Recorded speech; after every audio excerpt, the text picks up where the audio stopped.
Why?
Is it working now? It is. Hey, Hey, hi, man. hey, bro. What's happening? I'm good. How are you, man? Ethan's back. Been great. Ethan, Ethan's man. back. He's laughing. Who Hi. would have thought we'd Hi, see Ethan? Ethan. How are you? How are you, Ethan? Welcome What up, back. bro? Welcome back, man. How you Welcome been? back. Where's Ethan been? I don't know, man. It's been in Manchester City, probably. Hopefully, no. Well, look at that background. Looks wild. That background. Why does it say not coffee? It says hot coffee, doesn't it? Oh, I thought this was not. It probably does say no. Oh, yeah, not coffee drinks. Not coffee? Because the coffee's probably at the top, but I lifted it a bit so we could see the fireplace. Anyway, guys, look, it might not look like there is a fireplace, but there actually is behind It's us. nice and warm. I could go like this, look. No, that was killer, I know, man. but I could like make it so you can see the whole menu, but then you won't see the. No, leave it. It is beautiful, man. Then you won't see the fireplace. Look, I There, I'll get it there like that. Look, you still see the fireplace. still see it, man. Just my shoulders on it, but it says coffee, not coffee, because you know it's like there you go. You can still see the fireplace. Yeah. I like it. We're in a coffee place, guys. What coffee did you have today? HFD coffee. It was great. It's good, man. Ethan says he's good. It was This is great. HFD coffee shop. Hey, me, man. I'm a bit Good, tired. man. To tell Very the good. truth. I'm a bit tired. Yeah, I'm a bit tired. hard work, Yeah, I've been up since 4:30. So, but you're still hunky. look, at the end of the day, guys, get your friends in here so we can make this into a living. That's it. Do you know what I mean? So I don't have So to then I go don't have to to work. go to work. I can just wanna go to work. podcast every day. That's why I don't want to go to work. Work's lame. It was funny. Did you see that thing I sent you today about how much we all make in the YouTube world? Yeah, the what's it called? What was that website called? Oh, what's it called? Anyway, yeah, I saw it, and then I checked Crazy, huh? I checked the United Stand and all that. Mr. Beast, man, he makes a lot of money. He does. So Mark from the United Stand, Yeah. he says estimates just from ads makes over 100 grand a month. It's crazy. It's ridiculous. Well, Mr. Beast makes 1.6 million a but month. he's worth like $2 billion. I know. He's the biggest YouTuber in the world. Crazy, huh? Yeah, it's crazy. I mean, we're down the bottom of the food We chain. make but, like one. you know. We make about 900K a month. Yeah, I wish, mate. I wish. But that's why we need you. Yeah, you that's right. in the chat. We're right, Tell your friends. We're right down the bottom of the spectrum, but We are, but you know what? We could grow. we're there. We are there. Nothing is stopping us from Mr. growing. Beast started out just like us. But you guys have to go out there, get your friends, Yeah. get them involved, join the Discord, do what you can, That's it. spread the HFD love, and we'll be like Mr. Beast. Or maybe not that big, but Mr. Beast wild. you know, he's next level. He spends like $1 million on his I know he like gives people money. I on saw his this set. one where he made this gold pendant out of pure gold and it was worth 250K, and he got this guy to make it and it was a giveaway for something and he gave it away, and then the people were like, "Oh, can we just Yeah. have money instead of that?" And he gave it back to the guy that made it and ended up giving the guy 250K. Crazy. I mean, he won't just make money from like it's ridiculous. YouTube Everything. ads. He'll be making it like from sponsorships and stuff like that. I won't be here for long, I think, because I need to go to sleep. That's all right, Nathan. Yeah, just for you rocking up is. As long as you've given it a like, Ethan, we're happy, man. But look, if you guys are coming in, welcome. If you're brand new to the show, make sure you like, share, subscribe. Dragonfly, is that Dr. Laz? Did he change his name back somehow? Dr. Laz was the best name. He always changes his name. He says, "I'm an accountant. I don't have any friends. My personality was removed, part of getting my uni degree." That's what happens when you get your uni degree. No, that's what happens when you become an accountant. That's what happens when you didn't go to Dawes Road. He reckons an accountant is just boring. he's saying he doesn't have friends, apparently. He's got us as friends. He's got us, he's got HFD. I saw him. He was on the show on Monday night. Actually, everyone loved him last night. He was, it was last That night. guy, what's his name? Was it Brian? He's like, who's that guy? He's cool. I'm like, Oh, and Paul. I'm like, that's Rob. Paul loves Rob. It's probably because he was talking finances. Shit, that was funny. Well, maybe Rob can tell us what our next step can be to become a multi-million-dollar channel. He is like just content. Look at him. Content? He changes his name all the time. He's confusing me. If he didn't have the same photo, I think he likes to be. He's a mysterious kind of guy. mysterious character, He is. He just wants Like to an keep everyone guessing. Edward Nigma. Edward Nigma. Edward Nigma. Well, look, no. What It a was week. good- It was actually a good show last night. Yeah. So, The you second happy one. this week, man, with your team? Are you back to happiness? They won, so You back? You back? a little bit. Sort of goes into the topic of the night. Well, like you know, last week you're a bit devastated. I'm happy with Spurs. They got their draw, even though you know Arsenal probably did play better. But I checked the possessions. I think Yeah, I don't think it's. Tottenham had more possession. Yeah, it's nothing. It wasn't to do with that. It's Arsenal will be. The manager will be he'll be livid because the first half they should have been 3-0 up. Yeah, That's where he'll be. and Romero, like he. He gave a own goal and Yeah, I a saw penalty that. and a penalty away. But the goals from Son were nice. Yeah, Son's a good player. Good player, eh? He's a captain now, eh? He's a very good. Do you think they player. play better without Kane? Listen, you've asked me this before, and this is what I've said to you. If you say to Ange Postecoglou, Yeah. would you have rather Kane stayed or he left? He'll no doubt he'll say, "I wish he stayed." Yeah. Because think about it, add Kane's goals to the way they're playing. Kane was scoring 30 goals and they're playing like shit. Imagine now the way Ange is playing. Yeah. No doubt in my mind, Ange would have said, "I would have rathered him stay." 100%. Yeah. 100%. But I mean, he's chasing a trophy, isn't he? That's what he's Yeah, trying. I was the only thing I was surprised with Ange about is how he went so weak in the EFL Cup. I thought he should have went hammer and tongs for that trophy. And he got knocked out of it by Fulham, I think. Who's top of the ladder now? City. Second. Second could be Brighton. Tottenham must be up there. Tottenham third. Arsenal Okay. fourth, probably. I think it's Brighton because Brighton won. Yeah. Hello, how are you, KP? And Chris C. Ronald says, Fortuny said, Yassas. Yassas, how are you, Fortuny, Fortina? she couldn't even put the Greek keyboard on. She just writes it in English. I don't even know how to get the Greek keyboard Yeah, on. you got to put it in your keyboards and you just flick over to it. Oh, really? Because you know how I always write in Greek? Yeah, I haven't got a Greek keyboard. You can get it. It's easy. You just Okay. add it to it. Ronald, Yes. did you leave your keys in your wife's house, or Every time I keep saying it. did he leave his keys? Because remember he left his keys in his wife's but house. every time I'm writing it, you're like in tears. I just don't know how that happens. How does your wife have her own house? I don't have it, Fortuny says. Now, I love when he's like, I've got to get up. I got work on 6 o'clock. Ronald it Wild. now. Got it now. Well done, Ronald. Oh, she doesn't have the Yeah, Greek. no, she doesn't have the Greek keyboard. Nah. It's all right. I'll forgive you. Well, We'll forgive you. I typed Greeklish. Greeklish. Not Gringlish, Greeklish. Gring. Gringlish. Well, that's what all the my yaya used to speak Gringlish all the time. Yeah, my still does. Yeah, 100%.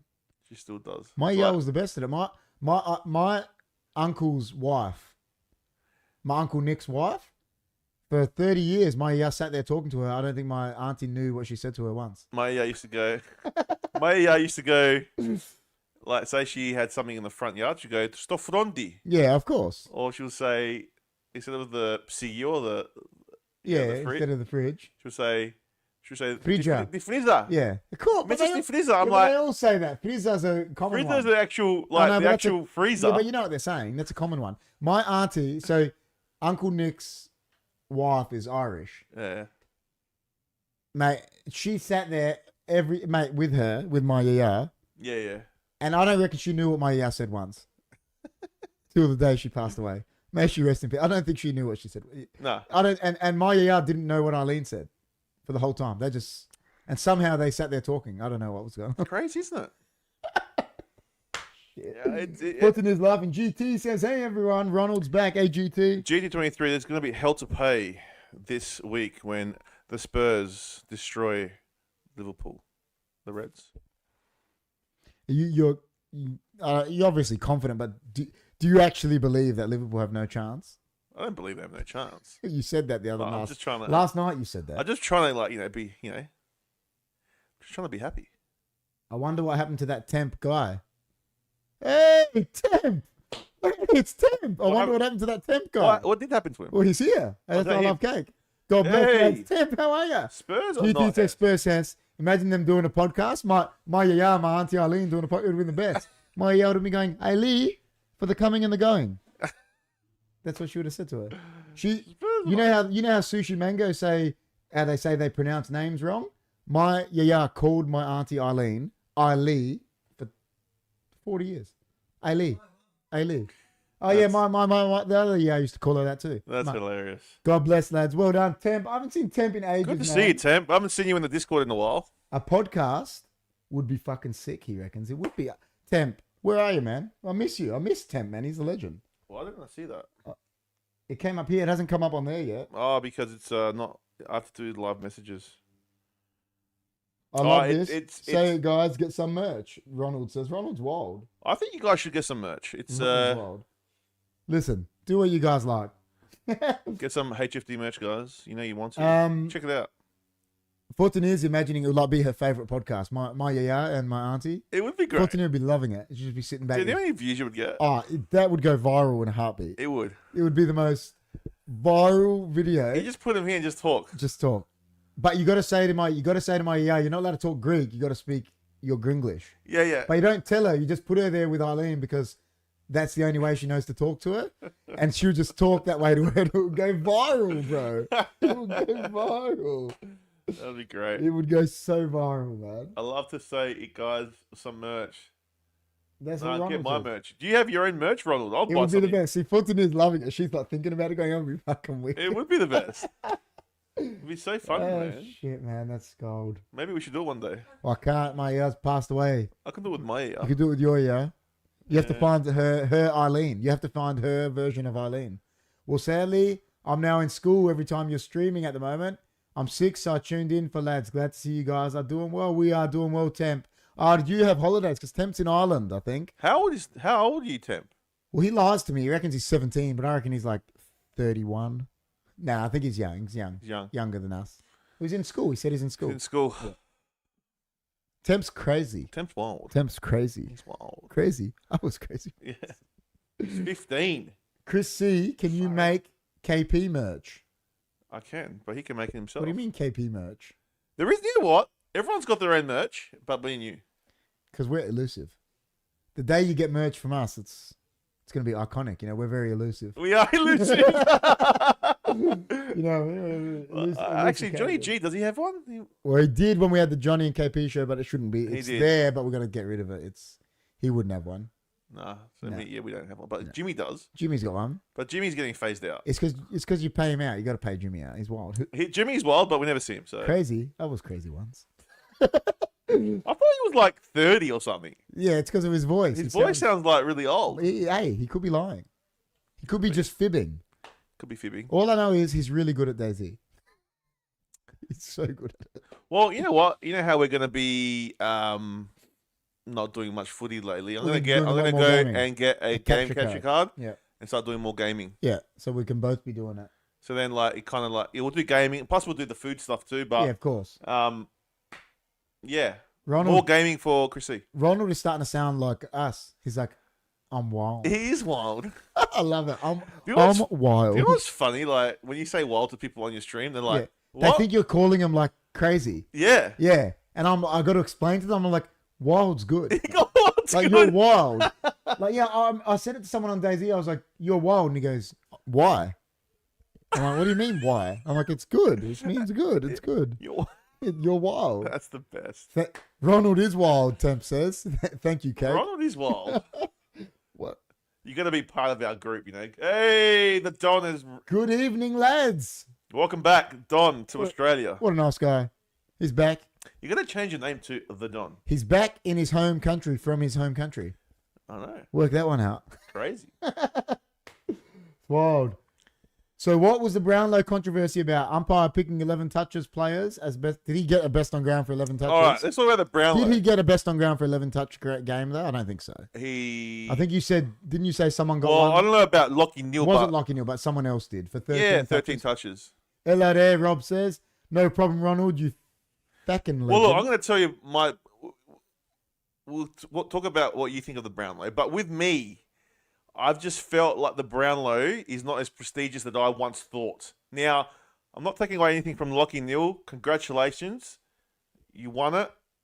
However, like, I was following footy. You know how I follow footy. I follow it very closely.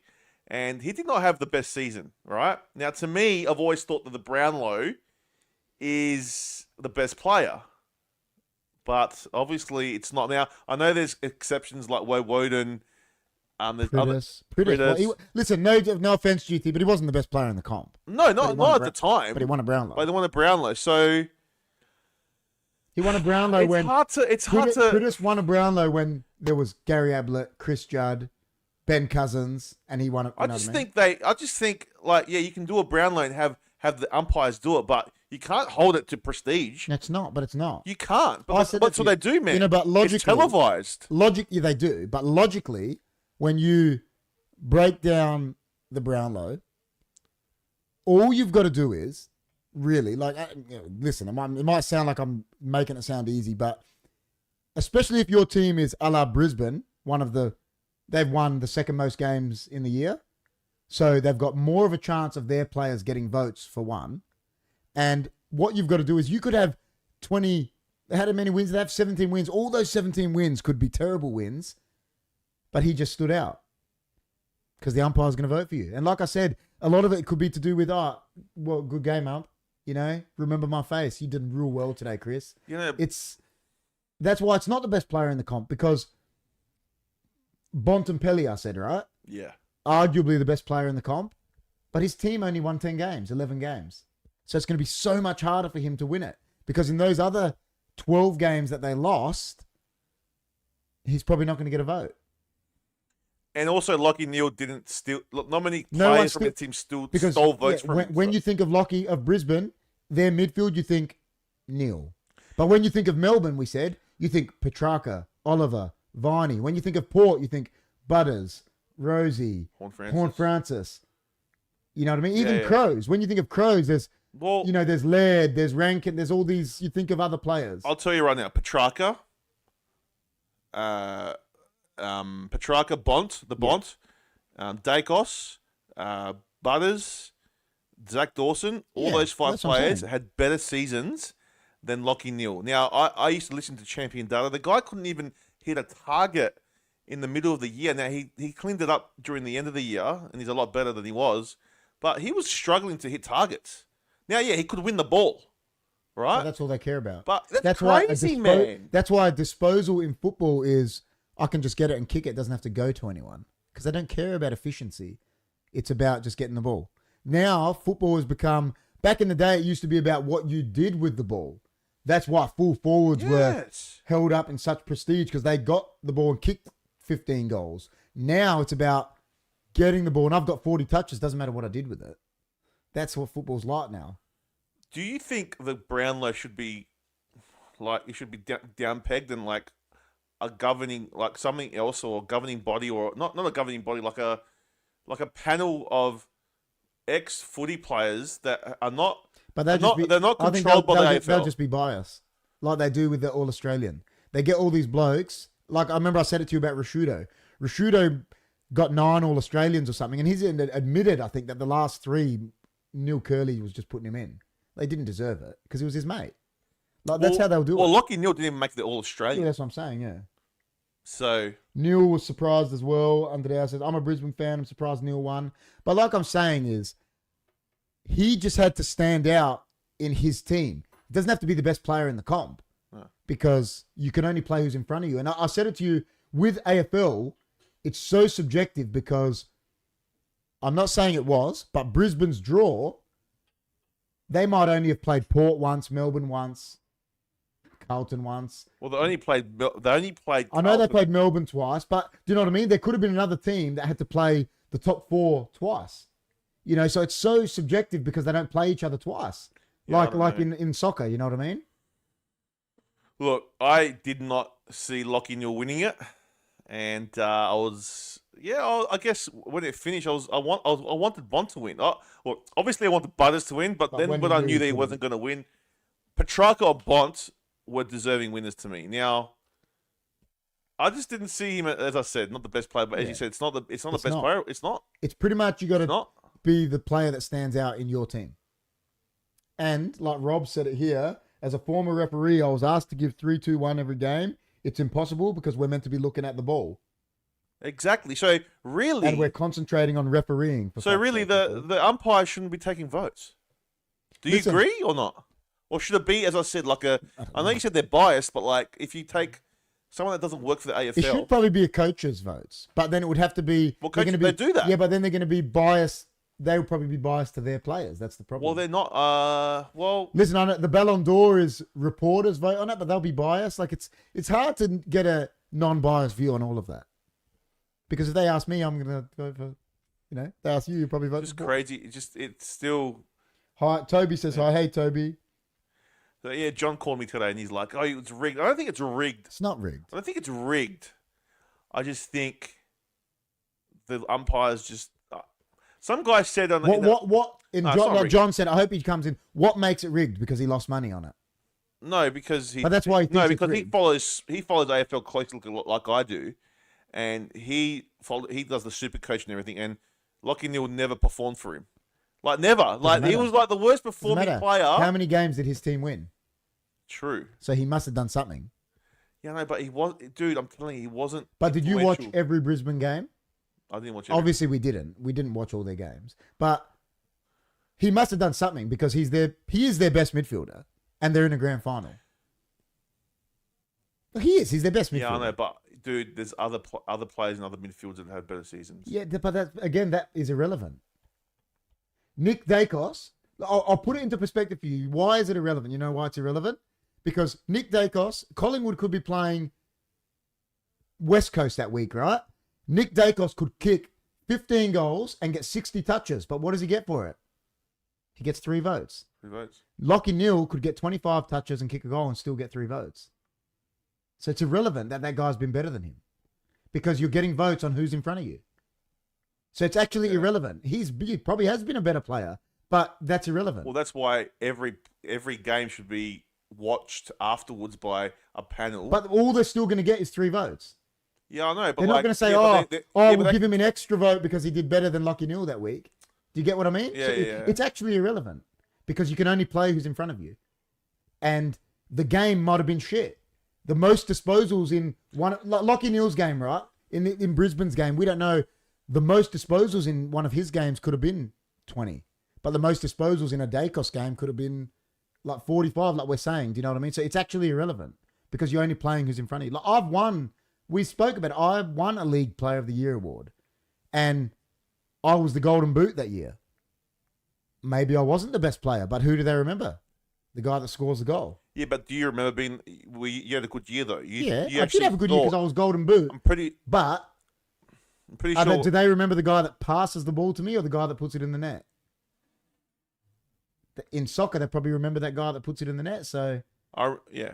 Well, not in footy though. It's only but footy is a midfielder's game now. Yeah, it is. Back in the day, it was more of a forwards game. It's how it is now. Well, no, Dunstall never won a Brownlow. No, but I mean, it was more of a forwards game back then. It was focused on them. It was. The only full forward to win it is Lockett, I think. Dunstall should have won it. Why? Back in. Yeah, but why should he have won it? Because he scored like It doesn't matter. 120 So that goals. means Gary Ablett should have won it. Tony Modra kicked 127 goals in his first year in 93, and Ablett kicked less. But but Ablett won the coaches award. Why? Because it's irrelevant. It's irrelevant. If you're scoring goals, but again, it's irrelevant because all you can get for a game, regardless if you kick 50 goals in a game and I kick 10, all we can still get is 3 points. Doesn't matter if yours were better. I know. I'm just saying, like a goal kicker that can score like Dunstall did to not even win a Brownlow is crazy. For me, that's crazy. 100 and what something goals, crazy. Yeah, no, but that's what I'm saying. Modra's first year, because he was an unknown, or in 93, he kicked 120. He kicked more than Ablett. Yeah. And they gave all the awards to Ablett, coaches award, all that shit. Yeah. I think Wanganeen won the Brownlow that year, 93. 93 did. He did. Modra was an unknown, so they didn't give him nothing. When he probably deserved it, because he was playing in a Crows team that was nowhere near as good as that Geelong team. And it's just, you know what I don't like about it? Now these Brownlow medalist players get held in the big esteem. Like they do. You know, but they shouldn't if they're not the best player. You are not the best. I can pick so many times the player wasn't the best player in the comp and won it. Even the second year Judd won it. He wasn't the best player in the comp. And he knew it. We were talking about it before. Pridis, Woden. Fuck, man. When Ollie Wines won it, like he had a good year, but he probably wasn't the best. Yeah, but was he the best in his team? Maybe. Exactly. That's all you got to do. You don't have to be the best in the comp. You've got to be the best in your team on game day. Because you've got to get votes. Yeah. Like you don't actually have to be the best player in the comp because even saying who the best player in the comp is subjective. But that's how they sell it. Yeah, they do because it's media. Yeah. The Ballon d'Or, they say, is the best player in the world, but it's voted by reporters, bro. What the fuck do they know? Yeah. They're not watching every game. They go look at the stats, go, Haaland scored 50 goals, we'll give it to him. Why is it so prestigious then? The Coaches Award should be more prestigious. The Coaches Award, they always say to the players, hold that in high regard. They've always said that. Because they said, like the year I said about Woden, McLeod killed the Coaches Award. And everyone says that it's more... Well, they're watching the game. Who votes on the Norm Smith? A panel. Not. See, that to me is the best award. Because it's grand final day, you've stood up for your team. Yeah. To me, that's the best award. But you can tell, like, anyone can tell who had the best game. Yeah. Like, you know. And that's what normally happens. Like, if there's a medal to be won at a game, it's normally a panel that does, not the umpires. Fred Phillips won the McGarry. He was a full forward. McGarry's. What was the solution? I think Rob said there was a solution. Chris, the solution is rate every player, say out of 10. If they play well, they all get 8 to 10. Play crap, they all get a rating of 3 to 5. That's how the coaches do it. They give them out of 10. That's what I'm saying. But the Brownlow, unfortunately, is 3-2-1. So, because Rob is agreeing with what I'm saying, unfortunately, you could get 7. You could get. It doesn't happen obviously in football, but you could get 100 possessions, and the most you're still going to get is 3 points, isn't it? Yeah. Whereas, if you did the out of 10 rating, Dacos gets 40 touches, so someone could give him 10.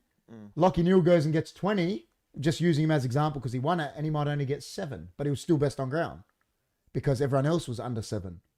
So that's actually better. But they won't do that because they love the count, you know? Oh, 3 votes. You know, they love doing that shit. Yeah. It's a media grab. Of course it is. Yeah. And I said this to you as well. Like, I know, like I said, when I won mine, I'm not saying I did it, but how many players got up to the refs at the end? Oh, Chris, great refereeing, man. Don't listen to them. You're the best. What's the last face they remember? This guy telling them they were legends. Oh, 3 votes.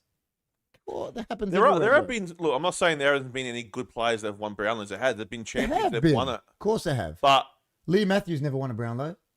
how? Wayne Carey never won a Brownlow. No, he didn't. He hates and they're it. arguably 2 of the best players that ever. He was on his podcast. I'll tell you. Look, yeah. And he said he doesn't like it. There you go. Wayne Carey, Lee Matthews, Gary Ablett Sr. Like you said, Dunstall put him in there. Yeah. These guys, Andrew McLeod, like we said, these guys they've been voted in the top 5 players of all time, these guys. Yeah. And they never won it. No. It's very interesting. But you look at other players like that, ripped it, like some half forwards. Like Voss. Rewalt. Voss won one. Yeah. Rewalt, Jonathan Brown. These guys dominated the comp. They never had They one. didn't do well in the Brownlow. No. But they were the best players in the comp by far at one stage. But because they weren't midfielders, you know, they don't get votes. Yeah. It's stupid. It is. It's crazy. I look, after this week, I don't know, like, I just don't, to me, personally, I don't look at it as prestigious anymore. Well, we've said this. I said this to you earlier and you agree. I said this to you. The problem with AFL is it's a boys' club.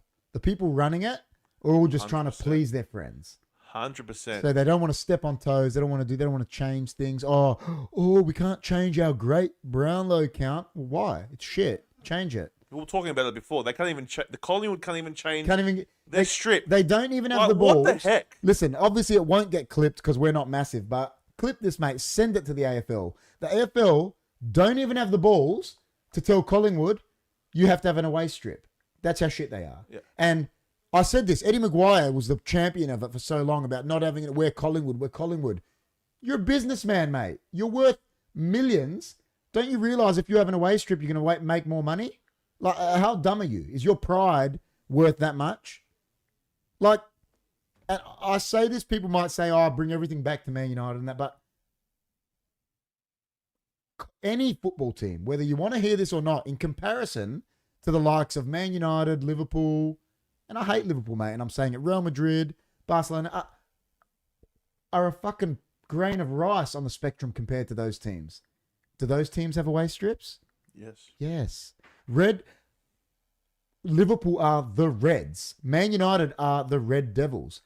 When they go to each other's homes, they wear a different colour because that's how it works. You're at home, you get your colour. And like I said, Collingwood supporters, whatever, Carlton fans, you might not want to hear it, but mate, one player at Man United makes more than your whole team. Your team is nothing compared to these in size. And they do it. Why can't we do it here? 100%. I said it to you about, and it brings us into our topic. I said it to you about like every sport in the world that's a contact sport has a send-off rule. Soccer, if you do a bad tackle, you get a red card. Basketball, you 5 fouls, you're out. And if you're even bad, you can get ejected. Rugby, there's a sin bin. But here, AFL, you can concuss someone, break someone's leg, you're reported. No consequence. Send him off. Bring in a red card. So then, if I concuss you when we're playing, and your team is down to 24, whatever it is, so is my team. Make it fair. Like, make it make sense. Like, I said it to you, why don't they bring in a CEO from another sport? Yeah. So it's transparent. Yeah, 100%. But they will never do that because they're so proud. And we know and I say it, man, I do, like, we like footy, but they're so proud they never want to admit that another sport does something better. You know that. That's how they are, the AFL people. They're like, nah, ours is number one. It's like this, it's that. And they never want to, get ideas from other things when it'll help you. You will make more money if you have 3 strips. Like, the clubs 100%. will make more money because people will buy. I think what the problem with the AFL, they hold on to tradition too much. Yeah. And they don't want to let go of that. And that's the problem. Silly. They need to let go because you look like idiots. 100%. Like, to the world stage, You look stupid. you look stupid. And you said it before. It's not the game they think is stupid. It's all the shit that's The- all the circus. stuff. Whenever The circus. whenever correct. you hear soccer people, ethnics, like I said, my dad and that, when they go, it's such a stupid game, they don't mean the actual game. They mean the circus that's with it. Because when you break down rules, it doesn't make sense. It just makes sense to those people that make those rules. And then they go change rules that no one cares about, like standing on the mark and all this, crap.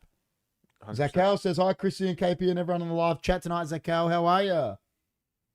Yeah, look, Rob is saying what I'm saying. And like Rob's in finance, we said it, right? Yeah. Because if you get new tops, that means you get new scarves, new hats, badges, etc., more money. It's like so logical for them. Because instead of the AFL always bailing clubs out of money, maybe they'll make more money if they've got a third strip. Because another 100%. 100,000 strips might get sold. Do you know what I mean? Like, it's...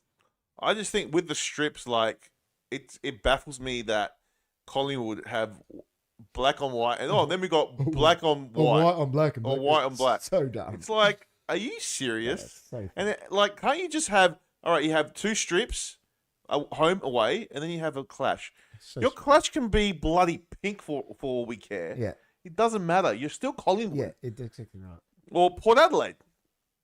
We used to have we used to have a clash Guernsey. Everyone has it. So But now we don't have one. It's just home and away, Yeah. right? But ours is white anyway, so yeah, it's not going to doesn't clash with. much. But what's wrong with having a clash Guernsey if you need one? Nothing. There's nothing wrong with it, and I think we just have to fucking get rid of tradition. Not to get rid of it. I'm saying as like just tone it down a bit and move on with the times. Yeah, Because it's stupid. we just look like Like idiots. Rob said there, he touched on the point I said, so he's obviously agreeing. Goes even ice hockey has a sin bin. Like, Oh yeah, and that too. make a punishment for these. Yeah, Yeah, like someone knocks someone out, right? Like back in the day when there wasn't a 2 years ago there wasn't a sub, right? Yeah. So someone could knock someone out, they're down a man. they're down a man, and the other team that knocked them out has got 4 on the bench. Yeah. It's like, how is that fair? But I guarantee you, and listen, the powers to be in AFL, you know why they don't want a red card? Because soccer has one. They don't want to be associated with it, and you know that they hate being associated to the real football. We'll call it something else then. Yeah, I It know. doesn't have to I be know. Call it a something sin that bin. means that. Like rugby, do it. A sin bin. Because then, I know. as you said, Eject them like basketball if that player is going to think twice about doing it. sling tackling, 100%. taking out a player. Because he, I'll get reported and Yeah. sent off. Now, I know mistakes happen, Yeah, that's fine. but sometimes it's not a mistake. Of course. And those people, and I reckon if you knock someone out and he's out, and Oh, yeah. you should be out. Because they're out. They're Correct. losing a player, so you should lose the player. 100%. I agree. Yeah. Yeah, I agree. Yeah. Yeah, I agree. I agree with that. But the AFL just won't do it No, because they don't like associating Yeah. themselves with other sports. but They they'll wanna be- change all I rules. know the dumbest rules. They'll change every other rule. The But then dumbest. when it comes to something that's logical, yeah, Yeah, I it's agree. crazy. They don't like the logical rules. It's like the score review, man. know. It's a farce. It's so shit. Like cost the Crows a final spot. How could they get that wrong? It was so dumb. Like it was. Like, how can they but get it that was wrong? so bad. It was terrible. Terrible. Like, you are Dude, a it was- multi-billion or million-dollar Oh, that'd be company. $1 billion company. They would Yeah. have to be, wouldn't they? Multi-billion-dollar company. You got all these TV rights, and you can't even get a score right. No, but you know what's so Like, funny it's about that ridiculous. one? You know what's so funny about that one? Like, you're a Port fan saying it. That's what's even funnier. But that ball was over the line by a ruler length, I reckon, 30 centimeters. What, they couldn't replay it? Yeah, no, it's ridiculous. Like, this is what I'm saying. Like, there's too many. I mean, I guess VAR's been shit too for you guys. Yeah, it has, but VAR still comes down to a person's. VAR's been shitting when they make decisions on handball and stuff like that. But things like goals, it's not shit on because they got goal line technology. If it's in, it's in. Yeah. If you're offside, you're offside. They're factual. Whereas they make mistakes because it's still a human saying, "Oh, I don't think that's a handball." Them ones have been shit. But when it comes to things like a goal review, it's never wrong. It can't be because it's either over the line or not. Exactly. So Or hit the post or not. the AFL should do what soccer do. Every goal gets reviewed, Well, they do that. regardless. But because it was caught behind, Doesn't matter. It should still be reviewed, and they should say, "No, that's a goal." every score should be reviewed. That's what I'm saying. Every score, and they should go in his ear and go, "Man, that was a goal," and he go, "Oh, wait a second, goal." That's it. Who cares? Who cares? Yeah, it's just yeah. Anyway, just AFL just does my head in sometimes. Don't get me wrong, guys. I love footy. I love it. Yeah. All right, but sometimes it does your head in with the rule changes, the stupid things that they, as you said about the Guernseys, the Guernseys Clash Guernseys, and all that Guernsey crap. is so dumb. It's just like, and then the scoreboard The technology. Guernsey thing is so dumb. Like, what makes me laugh the most about the Port Adelaide one? Collingwood don't want them wearing prison bars, right? But it doesn't even look like Collingwood's top. No, just If the you've colours. actually seen Port Adelaide Magpies, the strip, It's different. It's little thin lines. Yeah. It looks nothing like Collingwood's, No, but it doesn't. because it's black and white, do Juventus ring up Newcastle in England and go, you can't wear black and white because we're black and white? No, they'll go, no. It's Because fu- they'll tell you where to go. Like, it's funny, like if you look at our Guernsey now, it's got the V, right? yeah. But at the back, it's exactly what Port Adelaide used to wear. It's the white with the black Yeah. number, and it's got black down here, right? It's exactly what it used to look like. So it's black and white at the back. Are you going to get in trouble for having black and white at the back? It's so dumb. It's ridiculous. The fact that It's ridiculous. The fact that Port Adelaide, what year was Port Adelaide founded? 1870. 1870, right? The fact that a club that's been around since 1870 has to ask permission to wear their colours in a competition that they make money for is a farce. It is. And I'm not even a Port. I mean, look, and I hate Port Adelaide. I I'm think, saying like, that. as a Port supporter, I don't give two shits about.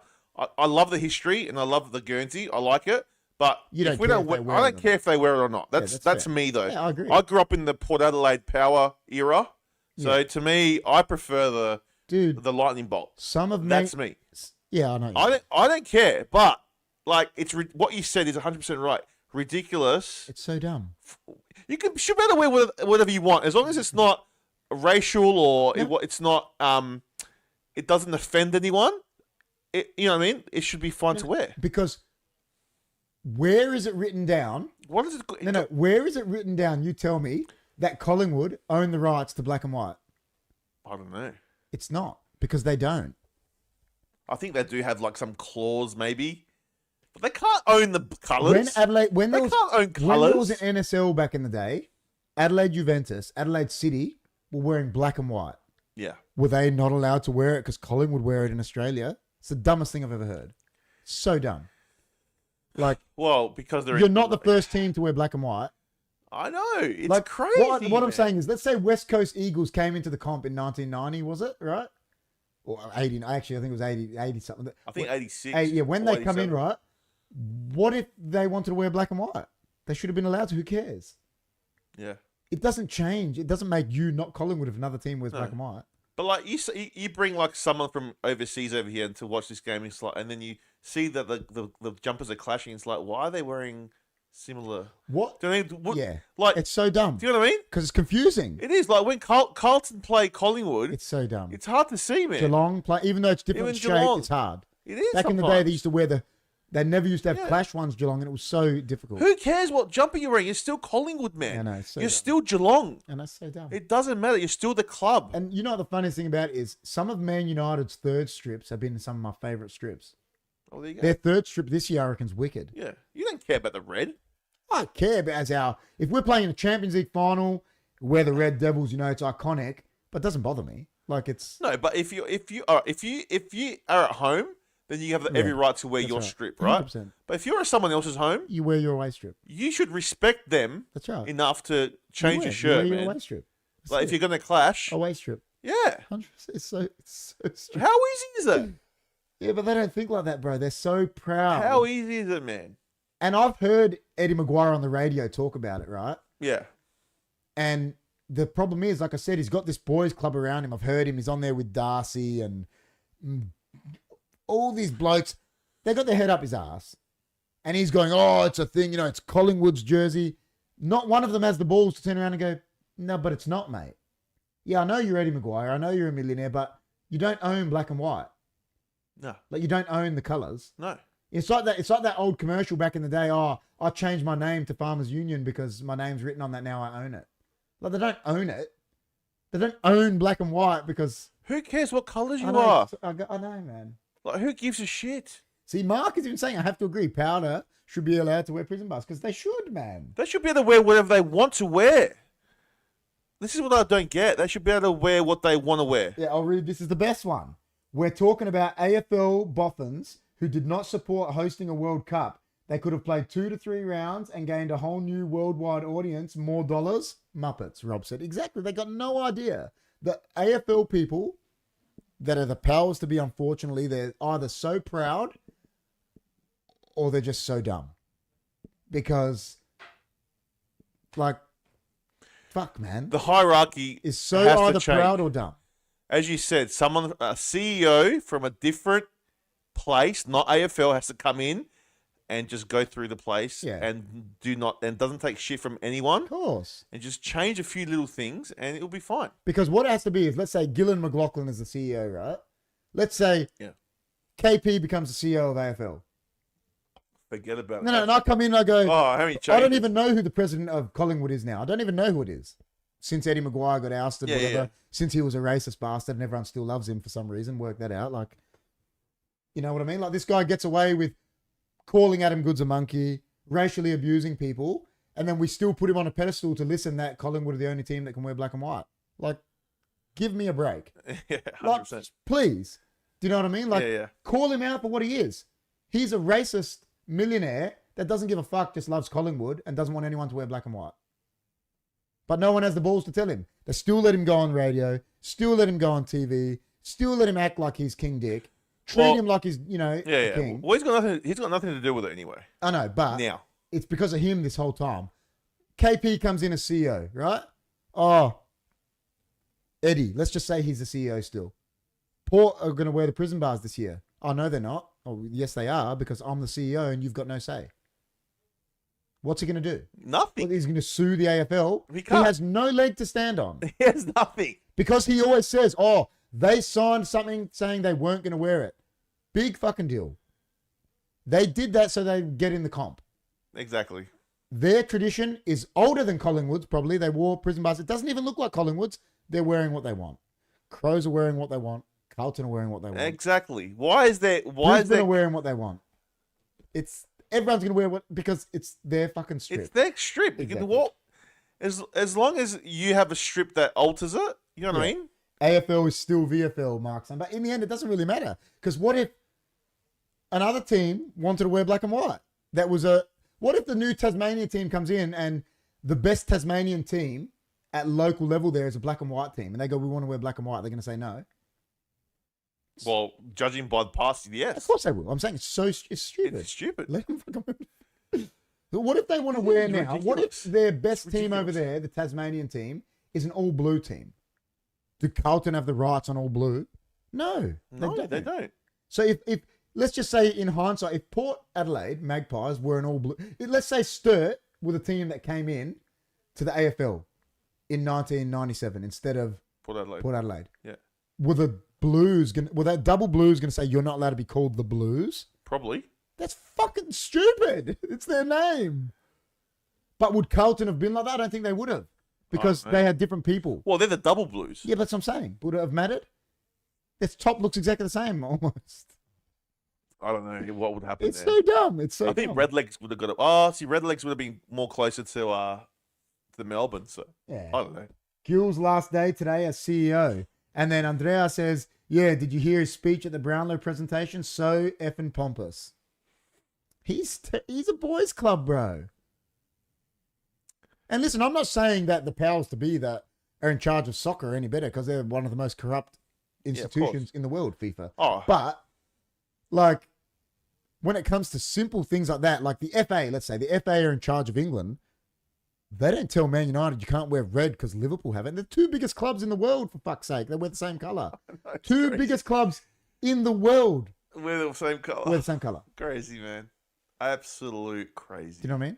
Like, Juventus could play Newcastle in the Champions League. They wear the same colours. They wear the exact same strip. It's not even like different. Like No. But the Liverpool and Manchester one is funny because it's in the same league. Same league. And There's they're other wearing teams that wear the red. same shirt. You could get a team that gets promoted from lower leagues, man, Yeah. and they could be wearing red. let's hope the next generation that come through and run these organizations have a brain to get this shit out. This I won't say negative, but like just this stupidity. This stupidity out of the game, and let common sense prevail. It's funny, like Andrea said there, right? We have the best sport in the world. Nothing comes close to us.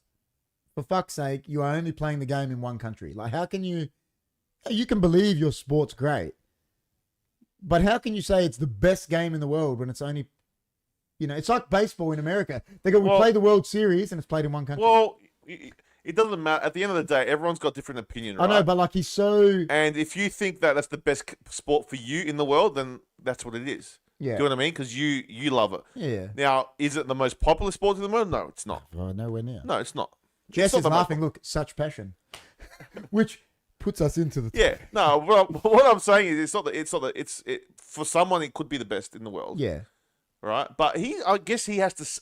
He has to be that dick and say that for his thing, The thing is, right now, like it's funny how Jess has said it's such passion, but I'm not actually being passionate about sport right now. I'm being passionate about the stupidity behind. Well, you were a big AFL fan. These decisions. You were a big AFL fan growing up, right? And then these kind of decisions, the way they've bought it, I hate it now.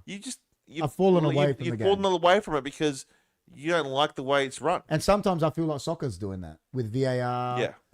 It's pushing people But away. you love Manchester so much, it's different. Which brings us into our topic. Why do you... You said it last week. Jess said it. And when Jess was saying it to you, she was like, I could see Chris got what I was saying. Yeah, I'll do it. And then you said you sat there thinking about it. Like, why do I care so much that they lost? Well, so why do people care so much about sport? Well, when you like, why do I even care about this? The people running the AFL. Why does it upset me so much? Well, when you think about it and you just like isolate the game and just remember all you're watching is someone chase a ball, and we're so passionate about it, it's actually ridiculous. It is. It is like in the grand scheme of things. It is. Now, what Jess said last week was very interesting. She said it's a distraction. Yeah. Now I don't know what's it distracting us from, but definitely from something. And it's really interesting because you think it's just a ball. We're just watching someone that can run after a ball and might be more skillful and fitter. But I think it's more than that. It's camaraderie. Yeah. And it's about being... Some people like to be accepted into 100%. In a group, or not a group, an organization that means something. A community. That's it. And that's why people love it. Well, I'll give one example. Like, my dad is the founder of a club. Yeah. Right? And they pretty much, break it down, long story short, started that club. Yeah. Pretty much to get the Cypriot community off the streets because they were all going out to Hindley Street and stuff, getting in trouble. Right. So they made this soccer club, which got them all together, doing something that they liked, get them out of getting into trouble. So I can get why, you see why that meant so much. I guess that's a bit different in it because you're like, when you're playing, is it different to supporting? I've always thought of that question. Because I know when my team lose. Like your actual team you play not for? as much now, but man, it used to wreck me back when I was a bit younger. Yeah. Yeah, like I used to really dwell on it, like... Because you probably were criticizing your performance. 100, I do criticize. And because you're a real integral part of the team. Yeah. If you're not performing, you kind of probably subconsciously think that your team's not performing. Yeah. Well, I'll read a few of the things because you said how Jess said about the distraction. So she goes, you haven't even discussed the topic yet. That's how into something you are. We were leading into it with a sports thing. So she's saying classic. Rob says 200,000 eyes following one itty bitty ball. Onto it. Well, that's. Exactly. Jess says from real issues that are going on in the world and our lives, that's what you're distracted from. Correct. Rob says it's escapism. It's a sense of belonging. And then he's put in brackets, Maslow's level 3 of hierarchy of needs. Jess says level 3, nah. And then Rob says, not funny, Jess. Truth. Food and shelter first, security second. Jess says comfort, love, health. Like that should all come before caring about sport. I mean, I do it. Like I put Man United. Like it's Yeah. Well, it's an escape, and I think what happens is when your team wins, yeah. it must release endorphins in your system that makes you feel good, right? Dude. Because you're so invested. Now, when your team loses, there must be something that happens as well. It does, man. I've said it for a joke. Man United's ruining my mental health sometimes when they're doing bad. Like But it doesn't matter. You still love them, I can't. and you want to see them next week redeem themselves. 100%. Like last week, you would have been like, "I want to see them redeem themselves." 100%. A win will help. Do you know what I mean? Oh yeah. Yeah. I'll give a limb to play for Man United. Do you know what I mean? Like that's crazy. Yeah. And it's just a game. At the end of the day, when you take away all the fans, Yeah. take away all the money, Yeah. you just have the ball and the players. You can play the same game on a pitch with no one, right? Like they did when COVID happened, right? Yeah. And it would just be a game. That's all it is. But the thing is, like, It's just a I game. don't get anywhere near the money that, let's say, Man United players No. get, but I care about it as much, Yeah, I know. if not more. But it's like a game. It's like playing. It's a game, just like playing Monopoly. Yeah. Just like playing Trouble. Just like playing a video game. That's it. Of course. In Yeah. essence, that's what it is. Yeah. And we love it that much. Yeah. Isn't that crazy? Yeah, I know. Oh, see, I agree with that one for when you play. The camaraderie through wins and losses, you share the joy, you share the pain. Correct. Yeah. Andrea Baba says, "Hi, Jess, how are you?" Jess says, "Hello, Baba," with a love heart. Great, you're back. We missed you. We did. Betting has ruined it to a degree. It has. I agree. So, like, It has. what I think, right, they all get paid way too much money. And I say that, happily say that. Yeah. Yeah, Obviously, but because of the TV rights and all that, and there's not, I do agree that they should get looked after because it's their job and they're entertaining people. Mhm. But the levels that they get paid at is ridiculous. But Ridiculous. like, they've all got to bring it back to when they first started playing, as I did, as you did, whatever sport you play, like wrestling, you've talked about it. When I first started playing soccer as a little boy, I had no thought in my mind that I'm going to be a professional and make money from it. I did it because I loved it. That's Just like all of them did. Yeah. And, then the money taints it a bit. It Like does. now, I've always said about it now, like now, there's no apprenticeships in soccer, especially in soccer now. An 18-year-old can be getting hundreds of $1,000s a week, whereas back in the day, it was limited. You had to do an apprenticeship. You were polishing seniors' boots and getting their gear. Like I polished players' boots. Mm. They don't do that now. That's bullying now. Yeah. When actually it wasn't bullying. It was taught them how to be humans. Taught them Yeah. in my gym, because it was a man's thing. It taught them how to be young men. Mm. Oh, respect these elder people, and maybe Correct. you can get to that level. Now it's let's just give them $100,000 a week and just Mm. make them feel invulnerable so they can go do stupid shit. Yeah. Go buy a Rolls Royce at 19 and crash it. Like the money, I the think. money. I mean, these days people don't work for it as much as they used to. Yeah, Like it's different now, man. The money has changed it. yeah. 100%. Jess said it's the highest paid. Absolutely. I mean, you watch. There's a. They're up there definitely. Like they're up there, but I mean, sports in general, like Rob suggests, Formula One, and basketball also up there. But I've heard Kevin Hart did a stand up about it. And he was talking about it. He goes, man, actors, can't sit on the same table with athletes. He goes, sitting on, like, let's just say, whoever the biggest actor is, sitting on a table with Cristiano Ronaldo or LeBron James, and that it doesn't happen, man. They make so much more money than 100%. the actors and those big time guys. Whereas that's why it's funny about the AFL players. They make nothing, I and reckon they're the best at their sport in the world because it's only played here, and they get paid Correct. nothing, man. Peanuts compared Well, to. no, it's played everywhere else. Yeah, no, but not world class. they're still though. the best in the world at it. Of course. Like Yeah, it's like when you go watch it. That's why soccer here, like A League, they don't get compensated because they're not as good as the But it's Premier not League world players. class. That's right. The A League Well, players. don't, AFL is world class. yeah, the A League players don't deserve to be compensated like English Premier League players because they're not as good as them. Yeah, it's not world class. That's right. They're not as good. EPL is world class. Yeah. It's classified as world class. Yeah, in general sport. That's right. Athletes get. I mean, Ronaldo's making billions of dollars for a year. No actor gets anywhere near that. Like Only The Rock, maybe.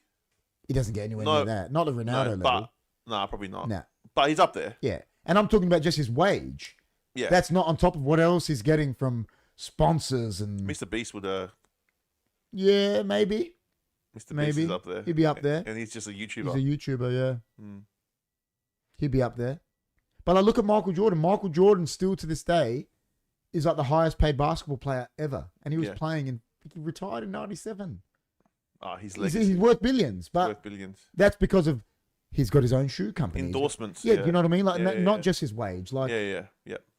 like it's next level. Wait, like these players. Like, there's a player at Man United that can't even make the team, getting £300,000 a week. That's crazy. I know you were saying the other day, like Ronaldo would have had to take a pay cut of 800,000 a week. Yeah, It's yeah. like, I was saying, what? but he's so proud. He's so What? full of himself now. Instead of taking a pay cut to still play at the highest level, he went to Saudi Arabia. Yeah. Whereas he could have taken a pay cut down to £100,000 a week, but for him that wasn't enough. Are you kidding me? How is that not enough, bro? That's greed, man. Yeah, like just That's the doctors. greed. Doctors get nothing in comparison that are saving lives. Like Ronaldo, yeah, that's right. Like it's so Correct. It's so like dumb. It's like, you know, when the pandemic happened, the people that were the emergency workers, the emergency service. the what were they called? The essential workers. Yeah. The one that run the country, I know. they got the least paid, Well, this right? And we're out running the country for you. So this is the question I asked then. Why do so many people hate communists then? Isn't communism we're all just meant to make the same money no matter what we do? It is. But everyone Well, that's what it means. but everyone hates it. Yeah, I think because it means other stuff now too, like more like dictatorship. Wasn't Jesus Christ a communist? I guess he was. He was the first communist, wasn't he? I think people put it into that dictatorship way, like, you know, like in China, it's communist, Yeah. and they're like a dictatorship. That's what they don't like about That's a pretty full-on question.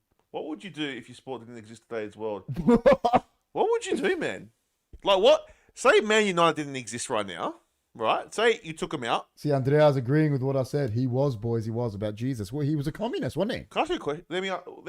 We'll answer that question in a sec, but this is another question. Say we went to another parallel universe, right? But you remember this one. Yeah. So you went to And that. there was no soccer? No, there was no Man United. What would you do? I would invent it.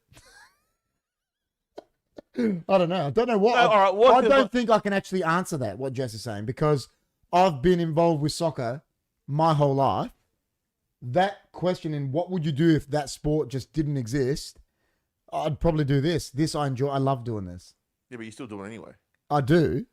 But But you do it more. I've always thought about what would I do when I retire, whereas I know now I've got something that I actually enjoy.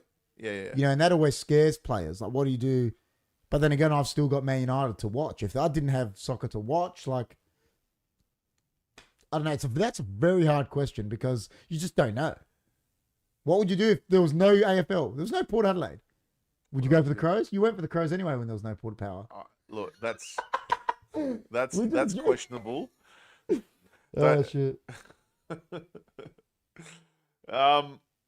We value money. Money is what we value, Fortini said. Just tell stories, is what I'm saying. Sadly, Fortini, too much, Rob's saying about the money. That's why Bitcoin went up, because people saw the value in it, yeah. Bitcoin is just the same as anything that's got value. It's just Really? It's just an alternate money. It's like an alternate. No. It doesn't matter if you got. No, it doesn't matter if you got Bitcoin. You Yeah. got anything that's got value. That's right. Is Like because we value it. Like back in the day, Doesn't matter. before cryptos and before internet, gold was. Well, gold is a different value. That's different. But gold was like Bitcoin, wasn't it, back then? Because It gold was- is an actual Yeah, gold, that's right. where paper money and Yeah, but fiat what's money gold is- worth today compared to back, I don't know, 100 years I don't ago? think it's worth as much. No way. No. Probably. Oh, listen, I don't know that for fact, but It's what people value it. It's like NFTs, right? NFTs are worth nothing now. But because at the time, but because people put a value on them, yeah. they were valuable. It doesn't matter what they are. It doesn't matter that they're nothing. Fiat money is made out of nothing either as Yeah. well.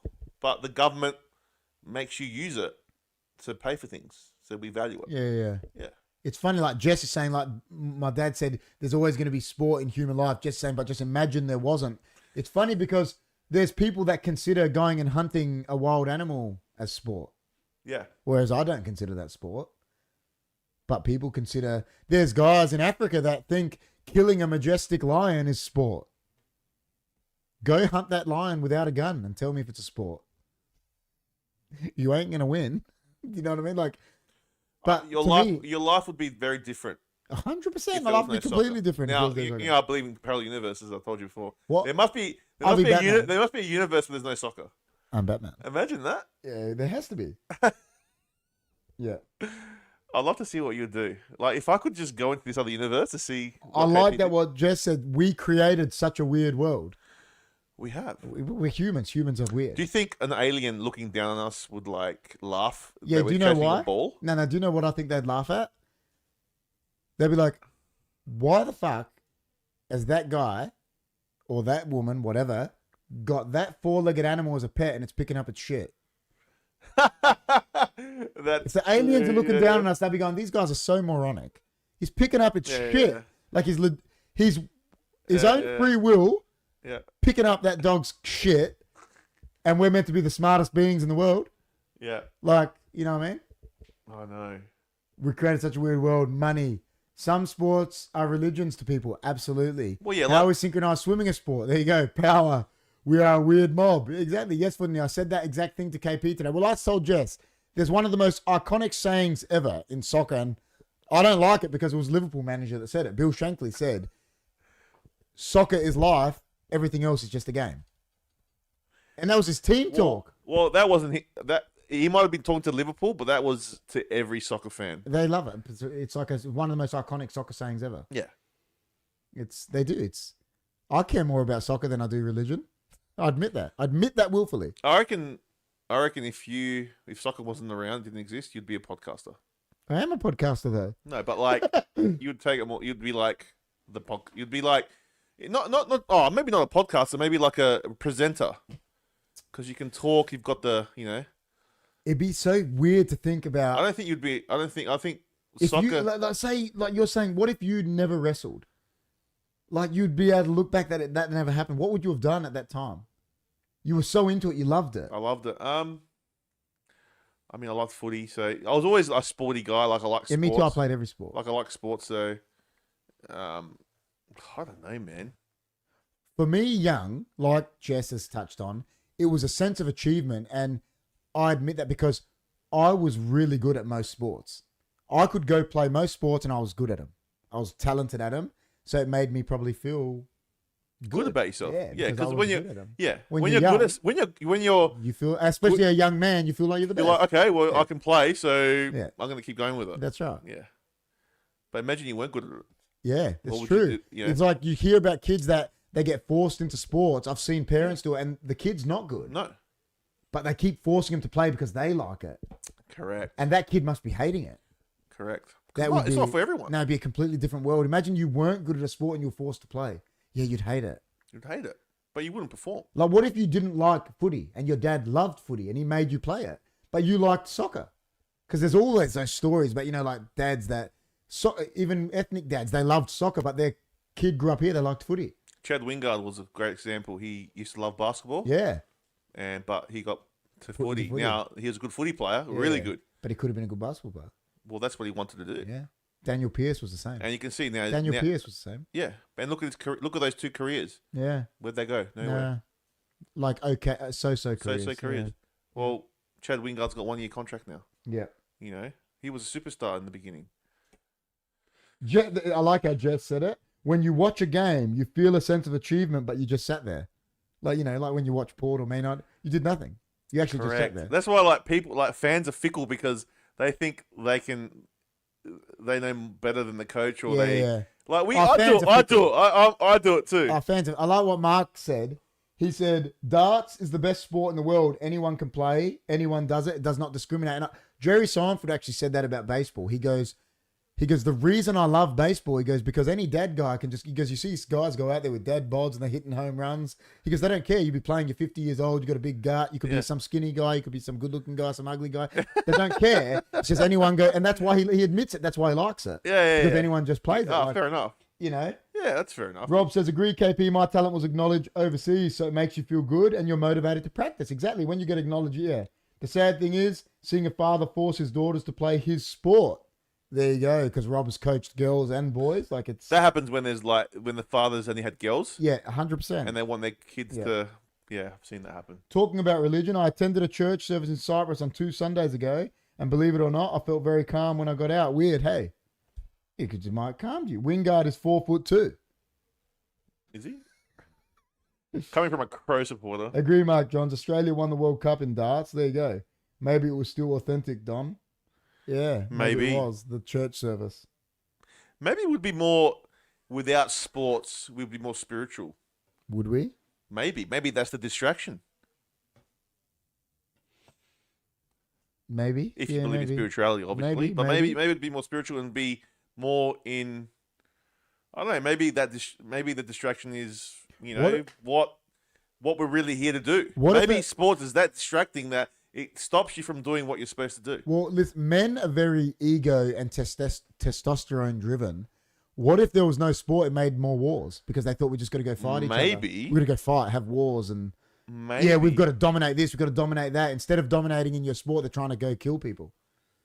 It wouldn't surprise me the way that, the worlds around, they do that anyway. Or maybe it'll make us smarter. It probably would. Because we're not so focused on... No one's competing. Yeah, true. Because everyone just wants to compete. Right? If you take the competition away, then there's no reason to compete, right? Yeah. I don't know. Yeah. I don't know. G'day, Jess. Did you find those podcasts called Just Lawful from the Advertiser's Chief Court reporter, Sean Fuster? Paul says, hey, Paul, how are you? Paulie! It was very authentic, Andrea says. Without sports, I'd hunt ghosts. Finally going to do it in 2 weeks. Men are very competitive. True, KP. There you go. And Jess saying, no, I haven't seen it yet. Men are very competitive. Well, that's what I mean, because they're very ego-driven. Men are. And we're sitting here as two men admitting that. Men are like that. We live in an ego-driven world. That's the world leaders. They're... with world leaders, sometimes I sit there and watch them, and it's all about dick measuring. Oh, I've got a bigger bomb than this guy, and I've got it's like, oh, my country's this, and why can't all your countries be good? Yeah, that's right. The thing that I don't understand, what does Man United, right, or Port Adelaide do for my life? What to do? How does supporting these teams, right, benefit my life? Can you explain that one to me? How does it benefit? What benefit does it give me? Apart from me paying a membership. But it gives you joy. When they win, you get joy. Yeah, okay, joy. That's it. Anything else? You get pain as well. I get a lot of pain being a Port supporter. Everyone would have seen my pain a few weeks ago. But you get the joy. That's what it gives you. It gives you that joy. It gives you camaraderie. It gives you... That's all it gives me. Remember what I said last week? I said, I've never met Sir Alex Ferguson, right? But I look at him as a father figure to me. I said that. I admit that. If he passed away, you know how cut I'd be? I've never even met the guy. He could be a cunt.